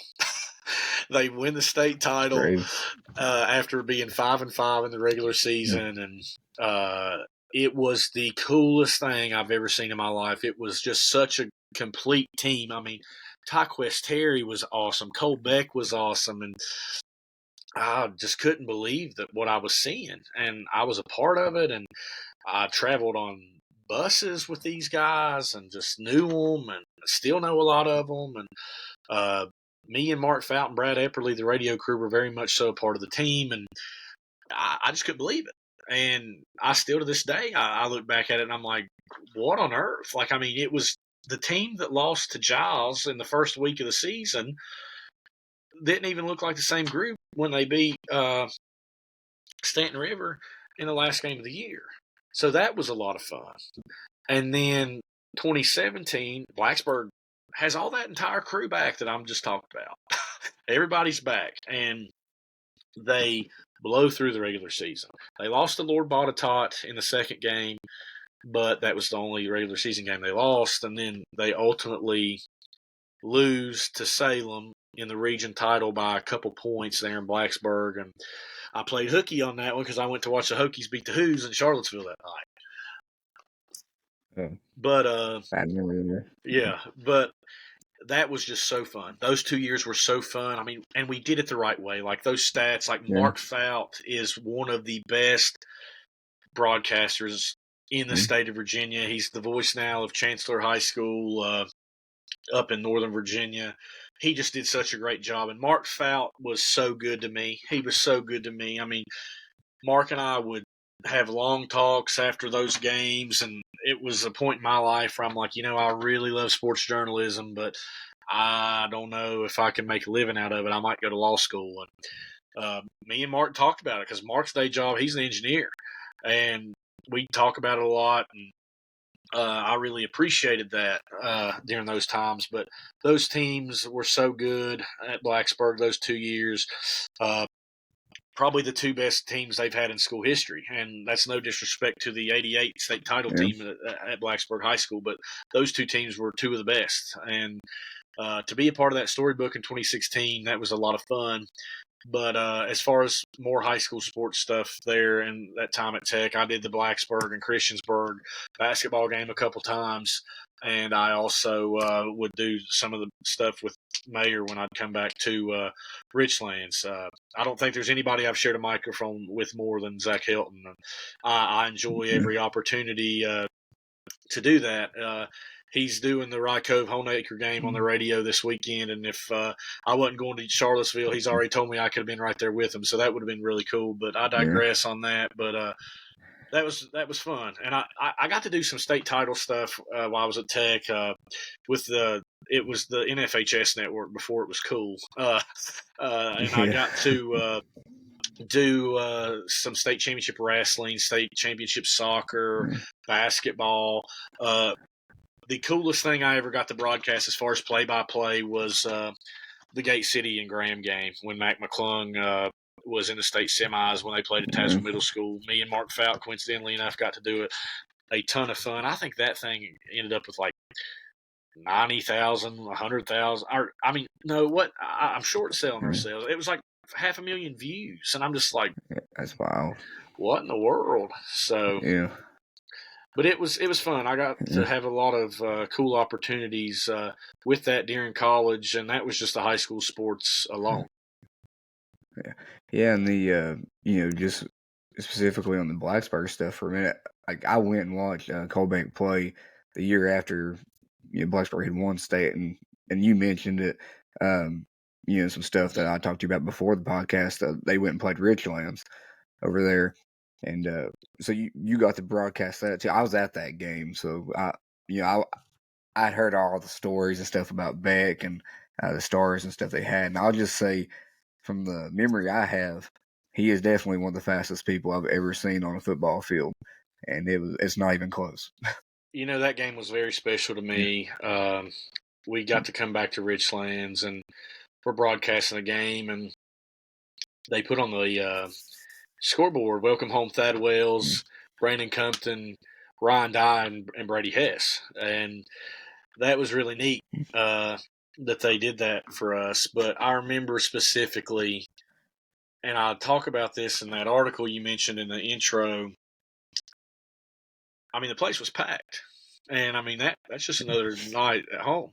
And the guys that I did the radio with, they were mesmerized, and they're like, is this every night?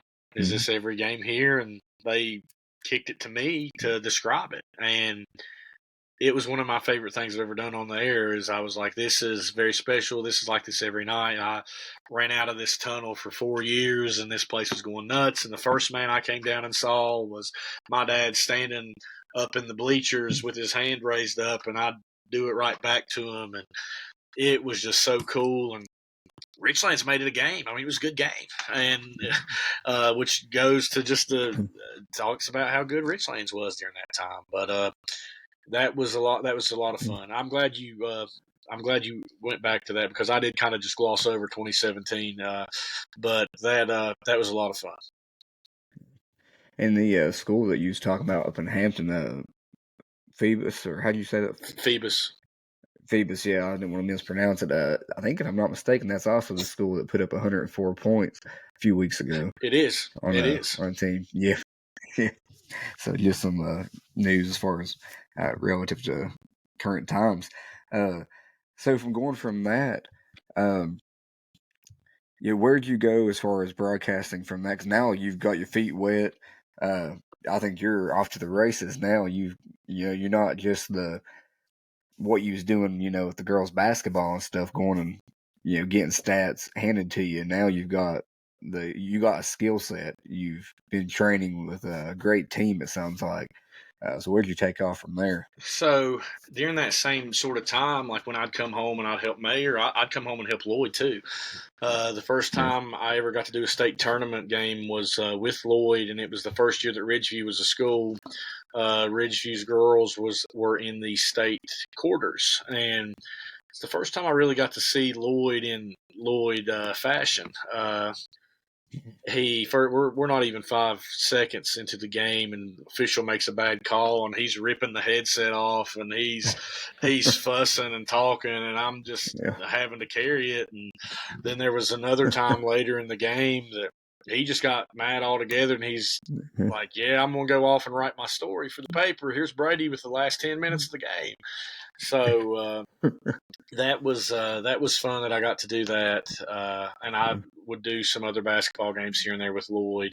In addition to my high school stuff, I finally got into that broadcast internship, and really was able to hone the craft with that, learning from some of the best in the business, taking some classes, whether it was broadcast journalism, media writing, whatnot. I got to do a lot of that, just as far as on my academic class course load. And then in addition to that, I am working at BTTV, the campus radio. I'm working at WUVT, the campus radio station, getting to interview some people like Michael Vick, Jake Grove, Kevin Jones, folks like that. And then writing for the Collegiate Times. And that was all very beneficial, and it was just repetitions. I mean, I'd be on the campus radio giving news updates about basketball, like Buzz Williams has been hired or Frank Beamer is retiring, which that was another cool thing I got to do. I got to go to Coach Beamer's retirement press conference. That was really neat. Standing back in the back with all the national outlets, and I'm here with a little camera just for the student TV. That was neat. I'm trying to think what else. I mean, just all the repetition. We had a Sunday show that was an hour long on WUVT. We'd have guests on. We'd just talk all about Virginia Tech sports. We'd talk all about national sports and whatnot. But it was a lot of fun. Got to scratch that itch. Got to talk with a bunch of guys I looked up to. Just the repetitions with the internship. You like break down. It was just like how you watch film as an athlete. You'd watch film as a broadcaster and really look and figure out what you liked, what you didn't like. So that's what I kind of got to do my last few years there. And something else that I started out doing was I got to start being a stringer for the Bristol Herald Courier, and I had my internship there. I had my internship with WGTH. But I made a connection with Tim Hayes. And out of everybody that I look at, he's going to laugh when I say this if he watches this, but everything I write is something still to this day that I hope that makes Tim Hayes not squirm at. Like, I hope it's like Tim is like, I hope that is, I hope Tim thinks all my writing is good, because that was the guy that when I was starting to write, that who I wanted to emulate, because he does such a fantastic job. He still does a fantastic job. But I interviewed him for a class, and then later I interned with the paper, and I started doing some desk work there, and ultimately started covering games. And I still get to do that from time to time between Bristol and the Bluefield Daily Telegraph. But that's really what I got to kind of do those college years. I worked at Channel 7 in Roanoke. WDBJ 7, I think, for the longest time was the best sports coverage of local sports in the area. Definitely had the best high school football show with Friday Football Extra.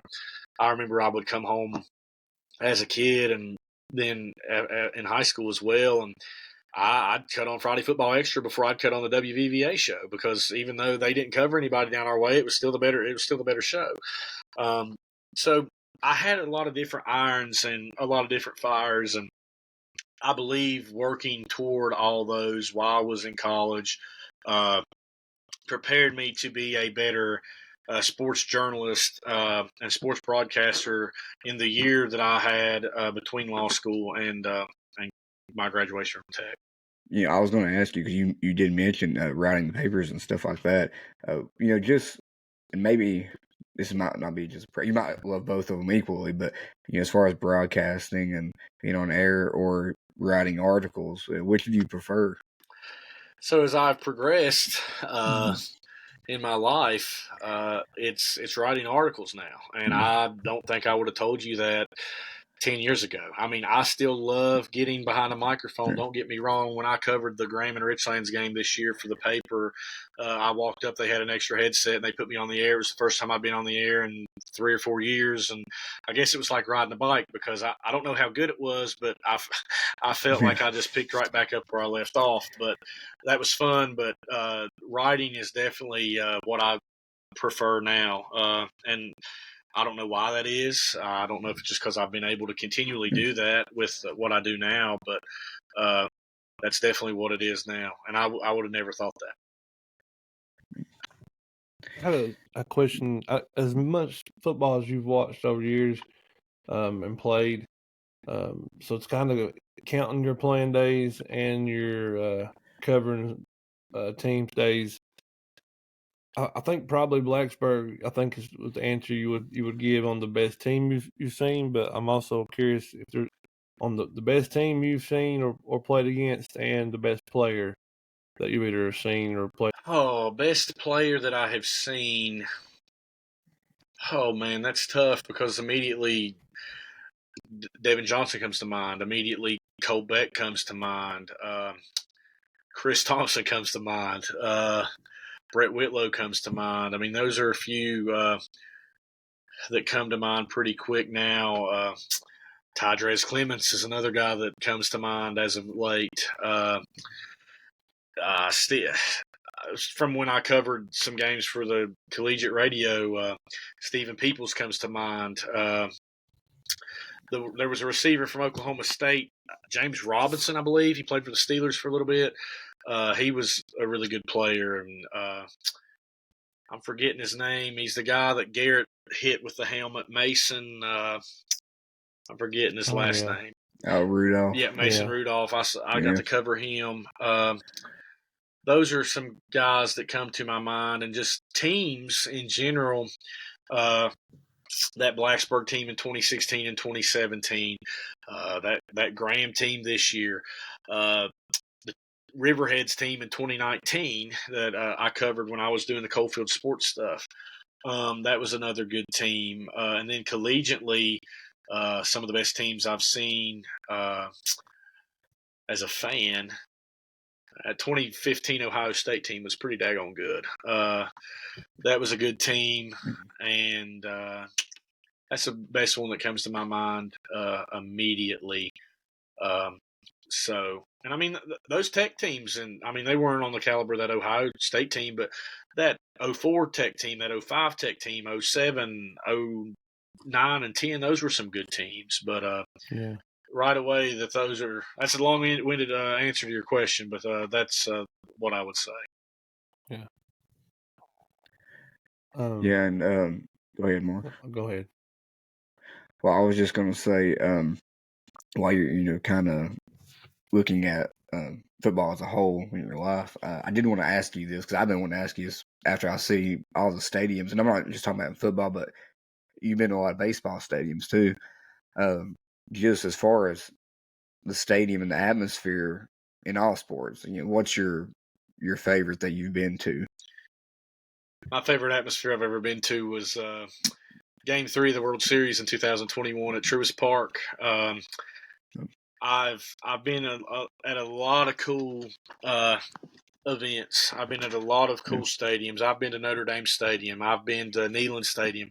I've been to Lane Stadium on a night in Blacksburg, and I'm very biased, but you can't beat that. But that night in Atlanta, when the Braves won Game 3 of the World Series, when Travis d'Arnaud hit a home run in the 8th inning, I believe it was, that place, I know I've referred to it, that Virginia High game, like that place went into revival. I mean, the place went nuts. They were having a great time, and it was the coolest event I've ever been a part of. Some other notable ones I think about is it was cool being back at the All-Star race at North Wilkesboro this past fall. I'm a big NASCAR guy. I know I opened up talking about that, but it was just so special. I had been there 8 years ago and talked to the groundskeeper there, Paul Call, who passed away actually this past week, and we sat for hours in the stands talking about North Wilkesboro and how Earnhardt had raced there and all these guys had raced there, but it had been sitting there since 1996 and nobody had been back. And he's just like, I hope they could race here again. And they ultimately did this past summer at the All-Star race. And coincidentally enough, NBC Sports sent me a DM on Twitter, and they said, we found some of your pictures on social media from your visit with Mr. Call 8 years ago. Would you like to talk about it? Absolutely, I'd like to talk about it. And I never thought that I would ever be in a nationally circulated article where it's like, Brady Hess took off in his truck when he was 19 without any air conditioner, and he was listening to AC/DC and Leonard Skinner, and he sat up in the stands at this abandoned racetrack and talked to this old man, and fast forward 8 years later, and now the All-Star race is back. So that was cool. That was a cool environment. It was cool being at Notre Dame. When Tech beat them in 2016, my dad and I went up there because there's some cathedrals you got to go to in sports, and that's one of them. And we went, and people were nice. Notre Dame was 4-8; they were awful, but it was still really cool. The longer I talk, the more I realize that I've also been to the Dean Dome. I've been to Cameron Indoor Stadium, and I've been to Rupp Arena to watch the Hokies. And while I've never saw the Hokies prevail at any of those places when I have been there, it was just so cool to get to be in those places with the history. And they had UK on the ropes when I went and watched. They did not have Duke or Carolina on the ropes when I went to watch, but Cameron was just such a frenzied environment. Tech was not good, and Duke was really good, and it was just such a cool environment. And I'll tell you a place, and I'm not just saying this as a Tech guy, but Castle Coliseum is underrated. I have seen many Giants go down in there. I've seen UVA go down when London Parentes shot a shot that sat on the back of the rim. I was there for that. Yeah, me too. I ran down on the floor after that one. And when they beat Duke there and Carolina there, and it's a good environment, and it's a lot of fun and one of the best home court advantages in the ACC. Yeah, I think, and that's the year I'm thinking of. We had just, I might be thinking about a different year, but we had just got the number 1 ranking that week, and we went up there, and it was not that packed out at all. Right. It was actually, I guess, because it was, I can't remember if it wasn't Thanksgiving break, but it was some break, might have been Christmas break, and a guy from Grundy, actually, Balin Dillo, he was down there. I remember seeing him down near the front row. And I was there up towards the top, and we just got that number 1 ranking, and ended up losing that game. And the fans that were there stormed the court, and I just left there with my head down. And every time I've went to Blacksburg, we have never prevailed. So I'm not going there to watch us play y'all in either sport.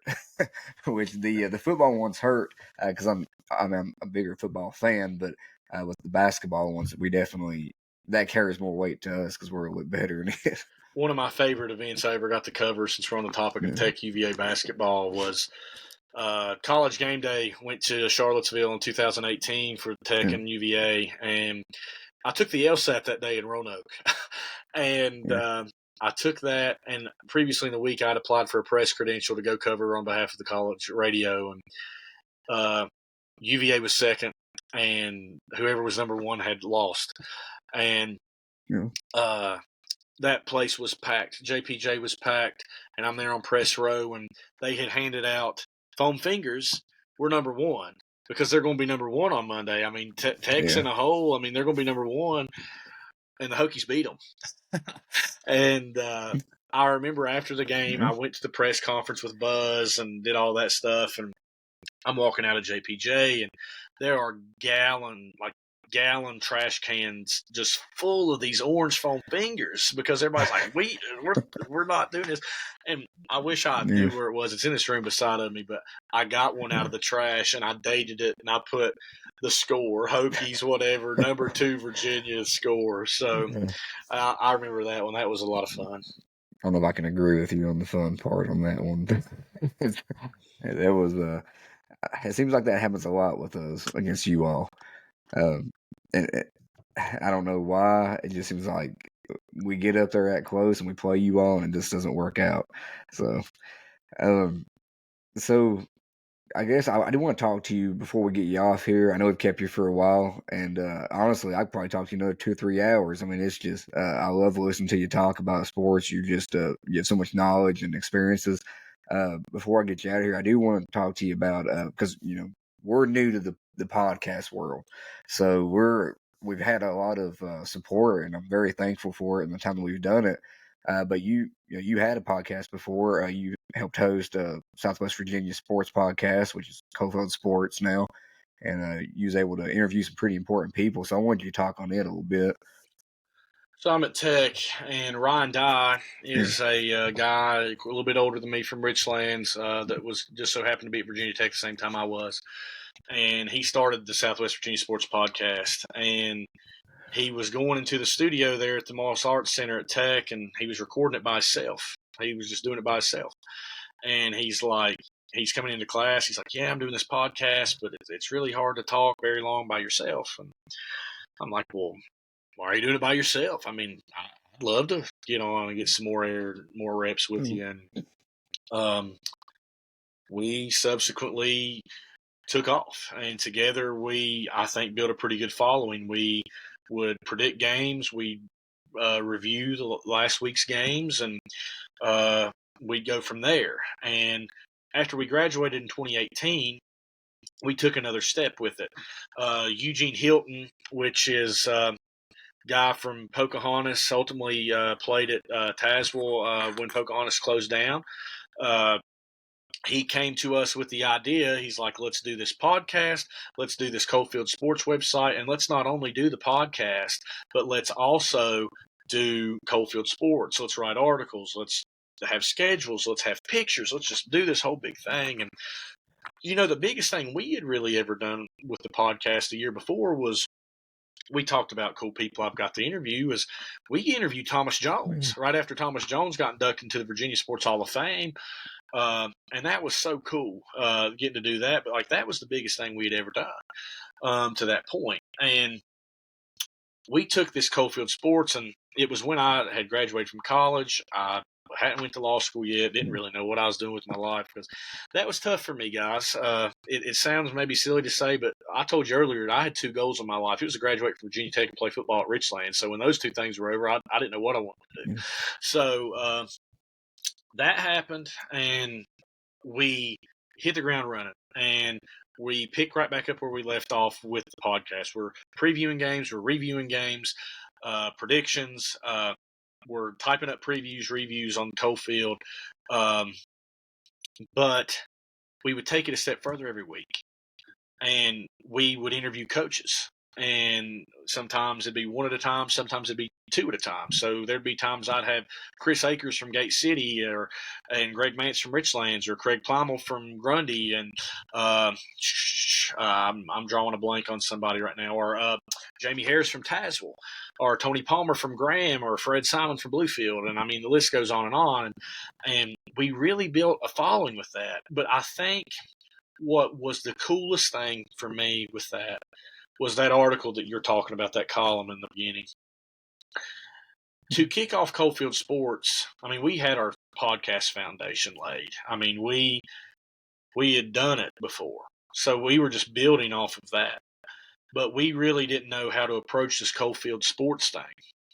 And Ryan and Eugene are just like, well, you're a writer. Write a column about how important sports are in Southwest Virginia. And I remember I sat down in this living room in here, and I banged out this, I don't know how many words it is, but I thought it was the worst thing I ever wrote. I thought it was terrible. I had no structure. Yeah. I just sat down and I had my thoughts, and I put it on a piece of paper, and I said, here, I hope this gets the ball rolling. And they published it. And for about 2 weeks, there was no bite on it. Nobody said anything about it. And I mean, I didn't think anything of it. My girlfriend and I at the time decided we were going to go to New Jersey to Atlantic City because I'd never been to New Jersey. I do not recommend going to Atlantic City, by the way. That's the worst trip I've ever been on in my life. But while I'm in Atlantic City, my phone starts blowing up. And it's, you've been tagged in this Facebook post by this person. Or I've been tagged on Twitter by this person. And then my phone starts ringing. And Mike Compton, not the football player, but he was the general manager at Kid Tire here in Richlands for years. His sons are Brandon and Brett that I've talked about a little bit. He was having a hard time. He had a massive heart attack. He had throat cancer, and he was the parent. You all have played sports. You know there's parents that take care of you in high school sports and little league sports, and they're always there. They make sure you got the best. Well, Mike Compton was that guy at Richlands, and he still has been that guy for Richlands even after his boys left. And he was in Cleveland. He had just had surgery. And he and his wife called me, and he is boo-hooing, just absolutely boo-hooing. And he said, that is why that I have done what I've done for so many years, is so people feel exactly the way that you have described in that article. He said, that is why I did it. And he's just crying and like, I'm in the middle of the worst place I've ever been at in New Jersey, and I'm just like, man, people are really liking this. Like, it took it a while to take off, but like, I mean this when I say I thought it was the worst thing I ever wrote. And I kept reading it, and I was like, maybe this isn't as bad. And like, my phone kept blowing up, and I'm like, wow, this is crazy. And it never went away that whole season. And Eugene had like a view counter down at the bottom of it, and it was over 100,000 views at one point. And something happened, and it got erased, and the view counter's not on there anymore. But like, and then there was like a share counter, and it was over like 50,000. And I'm just like, where are all these people? Like, why are they sharing this? And that really gave us a push start. And every year since then, that was in 2018, that thing starts getting shared and circulated every year around football season. And my phone starts dinging because people will tag me, and it's cool that it still resonates. I mean, all this year later, I think I mentioned you in the article, Cameron, because I went through people that I knew from various schools, and I'm like, Ahmad Bradshaw wanted to play for Graham. Casey Harmon wanted to play at Honaker. Cameron Barbetto wanted to play at Twin Valley. And I did something like that. And it was just very relatable. And it's exactly how I felt. Like, if you opened up my heart and was like, how do you feel about sports in Southwest Virginia? You can go find it on the internet. Because all these years later, the only thing that's not the same as it was then is I finally made it to Galaxy Stadium to see what it was about. At that point, I'm like, I've been to every stadium west of Roanoke except Galax, and now I've been to Galax since then. But that really gave us a push start. And we took it and ran with it. We'd have guests pick games with us. We'd interview coaches. People would recognize us out in public, and I'm just like, what on earth, guys? Like I'm over at Rose Ridge, and somebody's like, are you the guy off the Southwest Virginia Sports Podcast? I'm like, yeah, that's me. And they're like, we listen to you every week, and I didn't know whether to apologize to them or thank them. And but it was so much fun, and I really hate that it ended. I mean, the podcast portion, because we rode that thing. We got credentialed. We went to the state championship game and covered Graham winning one. We covered Chilhowie losing one, and Eugene and Ryan, they made that so much fun. And there was a handful of other people, Brandon Sheets, Zach Hilton. I'm going to miss them, so I'm going to try to quit naming them all. But it was just such a good project, and we've tinkered with it since then. It's not what it was in 2018. Eugene's done a good job keeping it going. He often jokes with me. He's like, I just keep paying the domain name every month, so that article is still out there, which is funny, and I appreciate. But it was really cool. It was a lot of fun. We met a lot of people. We made good friends with people in Welch. We made good friends with people in Mount View, because Mount View had a really good year. And our philosophy with that was, we don't care if Montcalm is 10-0 and played a bunch of Pee Wee teams, and Graham is 10-0 and they've played a bunch of D3 colleges. These guys are 10-0. and like we're going to give them some recognition either way. So that was what was fun, and a lot of people appreciated it. And I had to ruin it. I had to go to law school, and the podcast kind of went away. And I still would bang out a couple articles for them every once in a while. And when Coach Mance retired, I wrote another article there. But that was a lot of fun. And seeing how much people listened and appreciated it and texted us. And we interviewed Mike Compton, football player Mike Compton, right before the Patriots and the Rams rematch in the Super Bowl. And that was a lot of fun because he was there for the first one. And he was there for the first one with Brady and Belichick. So a lot of fun doing that. And, who knows?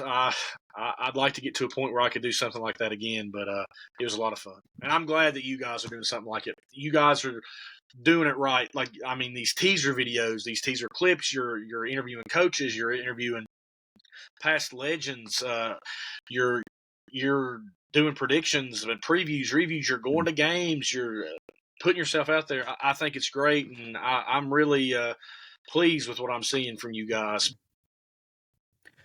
Yeah, I mean, it's just, honestly, Jamar is all from his brain. He came up with majority of this stuff, and he's the one that got the ball rolling because we had talked about doing it for years. And he pulled the trigger on it a few months ago, and it's crazy where it came from, what it was then to what it is now. We've been very fortunate to interview a lot of those people, coaches and stuff that you mentioned. And you can speak on this too because you got to interview a lot of players, but when you look at it from the outside and you see these guys putting up these stats and all this stuff, and I've said this on the podcast before too, you just don't know how they are until you get to talk to them. And it's such a humbling experience to talk, especially to these kids. To me, it gives me almost like a different meaning for the podcast. It kind of gives you a lot of motivation. And it's been a heck of a ride so far, and we're just getting started. And it's all still new. And I hope one day we can get to where you all were with Coalfield Sports. I think that's a good place to aim for. Well, I appreciate you saying that.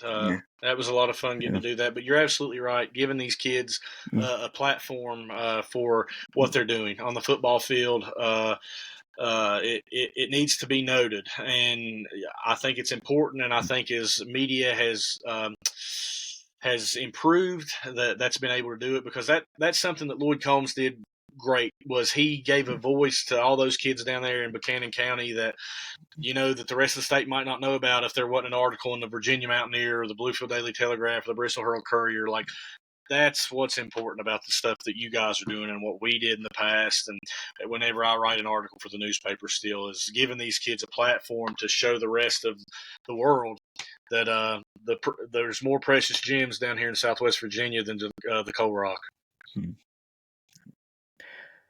Yeah, and I think that's something that we aim to do, and we haven't got to any of this yet, but not just sports, but musicians, and I know you met some musicians and stuff, and you go to a lot of concerts too. We're going to do some of that too, because I think just even just what we're doing right now, which you cover sports and stuff like that, but just interesting people that have great stories to tell.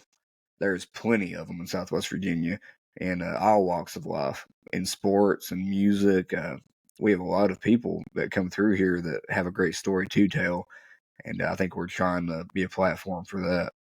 I think that's a wonderful thing, and I mean there's a lot of great stories to come out of here. I mean, look at what 49 Winchester's doing out of Castlewood. I mean, they just opened for Luke Combs and the international leg of his tour. I mean, that's awesome. I mean, and it's really unheard of. I mean, literally from 49 Winchester Street, this group has came out and grabbed the country music world by the arm, and I mean went straight up. So tons of stories to be told. Yeah, and Noah Spencer right now, another Richlands boy. Yeah, and anytime like I said, we're going to be doing college basketball. We're going to keep we'll keep rolling all throughout the year. But anytime you get that itch and you want to scratch, just talk about sports, man. Just let us know. Anytime you want, come on, we'll have you on here. Guys, I'd love that. I've really enjoyed enjoyed this. I'm looking over here at the counter, and we're getting close to 2.5 hours. And Cameron's like, "Yeah, we normally go for an hour and a half or an hour and 45 minutes." And I'm just like, "Man, I'm sorry. I don't know what to tell you, but I really enjoy talking about this stuff. I really do. I'm very passionate about it. I mean, whether it's Southwest Virginia sports in general. I mean, it's like I think I listed some of that stuff I sent Cameron. Like, I've went and seen the Hokies, I think, 153 times now in football and 100 times in basketball. And I'm just really passionate about sports, and it's just such a great outlet. And, you know, in the world I work in now with, like, law, I mean, there's just so much negativity. I mean, especially in criminal law and, you know, stuff in international affairs and stuff going on. I mean, it's just negative. And people want to talk about it. They're like, have you seen what's going on here? Have you heard what this politician said? And I'm just like, no, I was looking to see what the Hokies did or what the Bills were doing. Or I mean, so I try to bury my head in the sports world as much as I can because it's a very big passion of mine. Yeah, and that hits home for me because, you know, I work at a jail, and so, you know, I get to deal with that all the time, every day, and a lot of people ask me, like, "Is all you're gonna do is watch sports? Is all you're gonna do is talk about sports?" Yes. You know? And it's like, yeah, I mean, because that's kind of my getaway, and yeah, sports has a lot of stress to it too at times, but but the ups and the highs that's what makes it worth it. Absolutely. And you got to ride with them through the lows just like you do the highs, because after you're with the lows for a little while, when the next high, it makes it all worth it. Yeah, definitely. Mar, do you want to ask him anything before we send him out of here? I know we kept him for a long time. Yeah, I mean, I hate to take up any more of your time. It's getting up there on Thanksgiving tomorrow. Well, today actually it's past time, so we probably got plans. But we really appreciate your time. Happy Thanksgiving, you and your family and everything, and we appreciate it. Guys, I couldn't thank you enough for letting me come on here. When I got the message that you guys wanted to talk to me, I was like, man, I'm pretty honored by that. Just getting to come on after Coach Tester and Coach Krieger and one of my really good friends, Shane Wicks. I'm just glad to be a part of that group. Maybe the least interesting of the four, but I've enjoyed talking about this. And anytime you guys are willing to have me on, I'll come on anytime. And I hope you all have a happy Thanksgiving. I hope everybody out there has a happy Thanksgiving, and hopefully the Hokies will knock the Who's off Saturday in Charlottesville. That's right. Let's go. Yeah, all that sounded great up until the last part. Well, I do want to say for me too, thank you for coming on. In high school, I remember you right down the road, and we talked even in high school and stuff. So it's cool now, all these years later, to be able to have you on here and listen to you talk, and it's awesome. I remember us sitting at Twin Valley during a jamboree, sitting up there in the stands, sitting there talking about football. So it's cool to see it, years later, us talking on here now. And I hope everybody gets a chance to listen to this. I'm going to throw out some clips and do all the stuff I do with the other ones. And there's plenty of content to throw out there. So that makes me very happy to be able to have that. Something I do want to mention before I get off here, because it is past 12 o'clock. It is Jamar's birthday. So I do want to say happy birthday to Jamar on air. Yeah, happy birthday, dude. Appreciate it. Y'all sitting here talking about y'all are just graduating, make me feel old. So it's pretty fitting that we talk about me having another one, but I appreciate it. Yeah. Better than the alternative to have another one. That's exactly right. Yeah. That's it. Well, I ain't gonna hold you up anymore. Again, thanks to everybody that's listening to this, and thanks for the support we have, and of course, thanks to Brady for coming on. Thank y'all.